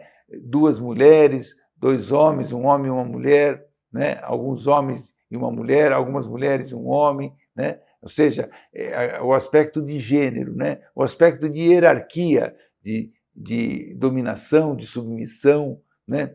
Os papéis sociais que essas pessoas têm, né? Os papéis sociais entre chefes e subalternos numa relação de trabalho, ou pessoas iguais, no mesmo nível, né? Entre professores e alunos, né? A formação cultural que as pessoas têm, a intenção ou recusa em se comunicar e interagir, a distância de conversação estabelecida com as pessoas, sejam elas hostis ou amigáveis. Depois, os movimentos do corpo, né? Aspectos muito importantes da comunicação não verbal incluem como as pessoas se expressam através de postura, gestos, toques, expressões faciais, movimentos oculares. Então, nós podemos falar gestos relacionados à fala, chamados gestos ilustradores, como, por exemplo, gestos que servem para acentuar ou enfatizar uma palavra, um verbo, um substantivo, um adjetivo. Gestos que servem para traçar uma linha de pensamento, descrever uma relação espacial, o ritmo de um evento, uma ação corporal, dar ênfase a um adjetivo, a um verbo, a um substantivo. Por exemplo, quando alguém diz muito grande e abre os braços para significar esse muito grande, né? Faz um gesto que enfatiza esse muito grande, um sinal de ampliação com as mãos. O comportamento tátil, o modo, a frequência, a intensidade com que as pessoas se tocam são muito importantes na comunicação. Em terceiro lugar, os gestos independentes da fala, que podem substituir palavras ou resumir símbolos, como gestos de adeus, gestos de cumprimento, gestos de aprovação, eu faço positivo com o polegar, eu já estou dizendo alguma coisa independente da fala, gestos de paz, gestos de agressão, de intimidação, xingamentos sexuais ou de outra ordem, né? Também os gestos de autotoque, né? Quando eu toco no meu peito, na minha cabeça, né? Ou quando eu manuseio objetos conhecidos, os gestos adaptativos. Gestos independentes da fala, né? Ainda, né? Eles incluem movimentos feitos com as mãos, que não servem para dar respaldo à fala, mas que são independentes, né? Que não têm uma função clara, como pegar uma caneta para escrever algo, ou se coçar quando o inseto pica, né? Mas são movimentos que sinalizam com certa frequência um nível de ansiedade e de tensão. Por exemplo, alguém fica passando as mãos nos cabelos enquanto fala. como se estivesse se penteando, ou que fica apertando os dedos enquanto fala ou escuta outra pessoa, ou que fica mexendo com uma borrachinha, uma caneta durante a entrevista. Então, esses gestos estão comunicando, eles são independentes da fala, mas estão comunicando também, né? Em quarto lugar, a postura. Né? O que a postura pode indicar? O nível de atenção, o envolvimento na interação com outras pessoas, a relação hierárquica, uma postura autoritária, a pessoa se impõe sobre o outro, superior, ou de submissão, ela fica mais retraída. O grau de empatia, a postura indica, né, que você está interagindo, está sendo empático, a sua postura está comunicando isso. Né? A inclinação, por exemplo, do corpo para frente, na direção do interlocutor, é associado a maior envolvimento na conversa. A pessoa fala, você se dirige a ela, inclina o corpo para frente, indica maior empatia e, eventualmente, menor status na relação, o status mais próximo na relação do parceiro nessa interação. A postura também indicativa da intensidade de certos estados emocionais, como, por exemplo, a postura tensa, rígida, associada à raiva, e a postura curvada, associada à tristeza. O comportamento tátil, um elemento importante dos movimentos do corpo também, né? O modo, a frequência e a intensidade com que as pessoas se tocam são muito importantes na comunicação não verbal. Né? O modo como a pessoa, por exemplo, comportamento tátil, o seu aperto de mão, né? É um aperto de mão firme, forte, ou é delicado, é um aperto de mão muito fraco, meio largado, apertado em demasia, né? Indicando insegurança ou indicando, às vezes, hostilidade, ameaça, né? Ou afeto. Vai variar de contexto para contexto. Por quanto tempo, de que modo a pessoa abraça o interlocutor? Um abraço muito rápido, um abraço longo, muito apertado, que pode ter diferentes significações, né? Tapinhas nas costas, passar a mão na cabeça da pessoa, um toque no ombro, alisar a pessoa com a mão e o grau de erotização que esse contato pode ter. São elementos importantes da comunicação não verbal. Aqui é muito importante, né, a gente considerar o histórico cultural dos interlocutores. Há grupos e ambientes culturais nos quais quase todo toque é praticamente proibido, e outros em que é normal e incentivado. Né? Um grupo de amigos próximos, de amigos mais íntimos, né, da mesma idade, né? Às vezes se tocam, se abraçam, isso é muito aceitável naquele grupo. E num grupo social, cultural, por exemplo, numa empresa muito formal, ou numa igreja muito formal, as pessoas nem se tocam. E se tocar é um afronte, né? É uma coisa não aceita. Né? De modo geral, os profissionais devem ser muito cuidadosos e discretos em relação ao comportamento tátil. Né? É preciso conhecer bem um paciente para saber o que o mínimo toque significa para aquele paciente. Se você não conhece uma pessoa, né, principalmente numa situação clínica de cuidados, né, você não vai dar um abraço nessa pessoa, você não sabe o que significa esse abraço para a pessoa, passar a mão na cabeça da pessoa, tocar a pessoa. Muito cuidado, né?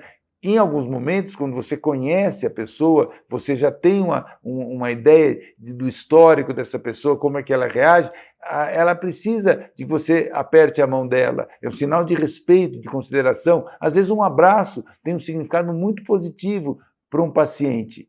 Às vezes não, é muito ameaçador. Então, a gente tem que estar muito atento a esse comportamento tátil na interação com os pacientes.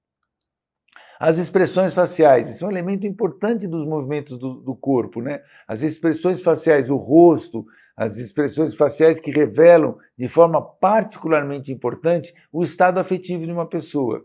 O rosto, gente, certamente é um dos locos primários do afeto, uma das fontes mais importantes de comunicação do afeto. Na expressão facial, sobretudo, o movimento dos olhos, das sobrancelhas e da região da boca, né? O terço superior da face e o terço interior da face, né? Na boca, os sorrisos, os lábios fechados, cerrados, a curvatura dos lábios da boca, isso vai revelar muitos afetos básicos, a tristeza, raiva, alegria, surpresa, medo, repugnância. Além disso, muitas vezes o rubor facial, o indivíduo fica com a face avermelhada, né? Ou a palidez, o indivíduo muito pálido, né? O suor facial, são expressões marcantes em algumas pessoas de vergonha, raiva, medo, surpresa ou susto. Veja aqui nessa imagem, gente, né, como diferentes, a mesma pessoa, diferentes expressões faciais, sobretudo dos olhos e da boca, comunicam muita coisa, né? Podem comunicar medo, surpresa, né? Pode comunicar raiva, tá certo? Tristeza, né? Tudo isso num flash que a face da pessoa revela muito rapidamente, de uma maneira muito concisa, muito direta, de como que ela está se sentindo naquele momento, né? Bom, ainda nos movimentos do corpo, o comportamento ocular, dando um foco ao comportamento ocular, são os movimentos do corpo, da cabeça e dos olhos, sobretudo, que indicam em que direção, quando e por quanto tempo uma pessoa olha para outra pessoa ou para objetos do ambiente. Na análise do olhar, se atenta para os movimentos oculares, o tempo e o modo como a pessoa fixa o seu olhar no interlocutor, assim como a dilatação e a contração das pupilas. Sobre os olhos e a boca, na comunicação não verbal, o próprio Charles Darwin afirmava, palavras textuais do Darwin, mas as maneiras mais refinadas de demonstrar desprezo ou desdém, abaixando as pálpebras ou desviando os olhos e o rosto, como se a pessoa desprezada não fosse digna de ser olhada. Algumas pessoas são muito poderosas nessa maneira de olhar para o outro, né? Por exemplo, fúria, raiva intensa, fúria e nojo, no entanto, continuariam sendo expressados por movimentos ao redor dos lábios e na boca, e os olhos alternariam entre brilhantes e apagados de acordo com o estado da circulação sanguínea. Isso são palavras do próprio Darwin, né? Aqui uma fotografia, um desenho, uma fotografia, mostrando só os olhos, como ele pode comunicar tanta coisa, né? Tristeza, raiva, desprezo, só o olhar, né? Veja o olhar dessa jovem, dessa criança ou jovem, né? Como ela está expressando tanta coisa aí, né?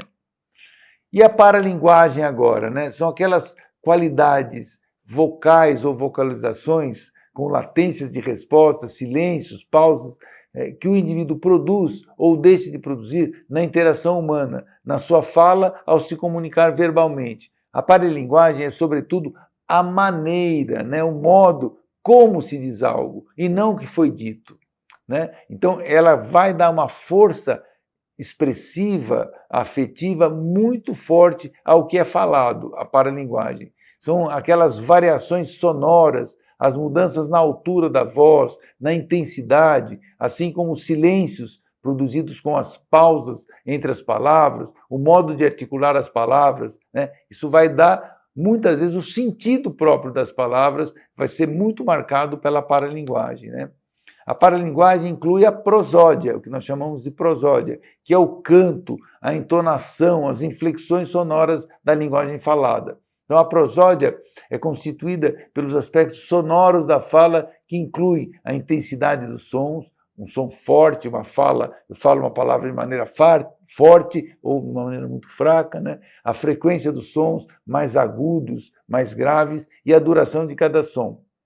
A paralinguagem também abarca sons intrusos na fala, como ele aqueles sons, né? Risos, bocejos, arrotos, ruídos que podem acentuar a comunicação verbal, né? Ou se contrapor, contradizer o que é falado. Finalmente, vale um comentário sobre os aspectos culturais da comunicação não verbal. E são muito importantes esses aspectos culturais. Em todas as dimensões da comunicação não verbal, o histórico e o contexto cultural dos indivíduos que participam do encontro comunicativo é fundamental. A gente sabe que diferentes grupos culturais possuem distintas formas de comunicação não verbal, né? Diferentes estilos, diferentes regras, valores, né? Hábitos, né? Modos, né? De acordo com o grupo cultural, né? Que estabelece a comunicação e a comunicação não verbal em particular. Por exemplo, para dar um exemplo disso, né? Em algumas culturas, entre os alemães, os germânicos, né? Anglo-saxões, orientais, a proximidade corporal entre as pessoas devem respeitar, né, com muito cuidado, né, a cerimônia, o cuidado com o toque entre as pessoas que não são íntimas. São muito mais restritivos nesse sentido, né, essas culturas. A forma de gesticular e de se comportar em espaços públicos, né. Isso difere, às vezes, marcadamente daquilo que se observa em culturas como, por exemplo, mais próximas das nossas, dos brasileiros, culturas latinas, por exemplo, a cultura italiana, e os espanhóis, né? E também a influência africana, né? E que é muito importante na cultura brasileira e de demais culturas sul-americanas, onde a proximidade corporal é maior, né? O toque mais informal, né? Tocar, abraçar as pessoas, chegar mais perto, é muito diferente, dependendo aí do grupo cultural, né? Muito obrigado.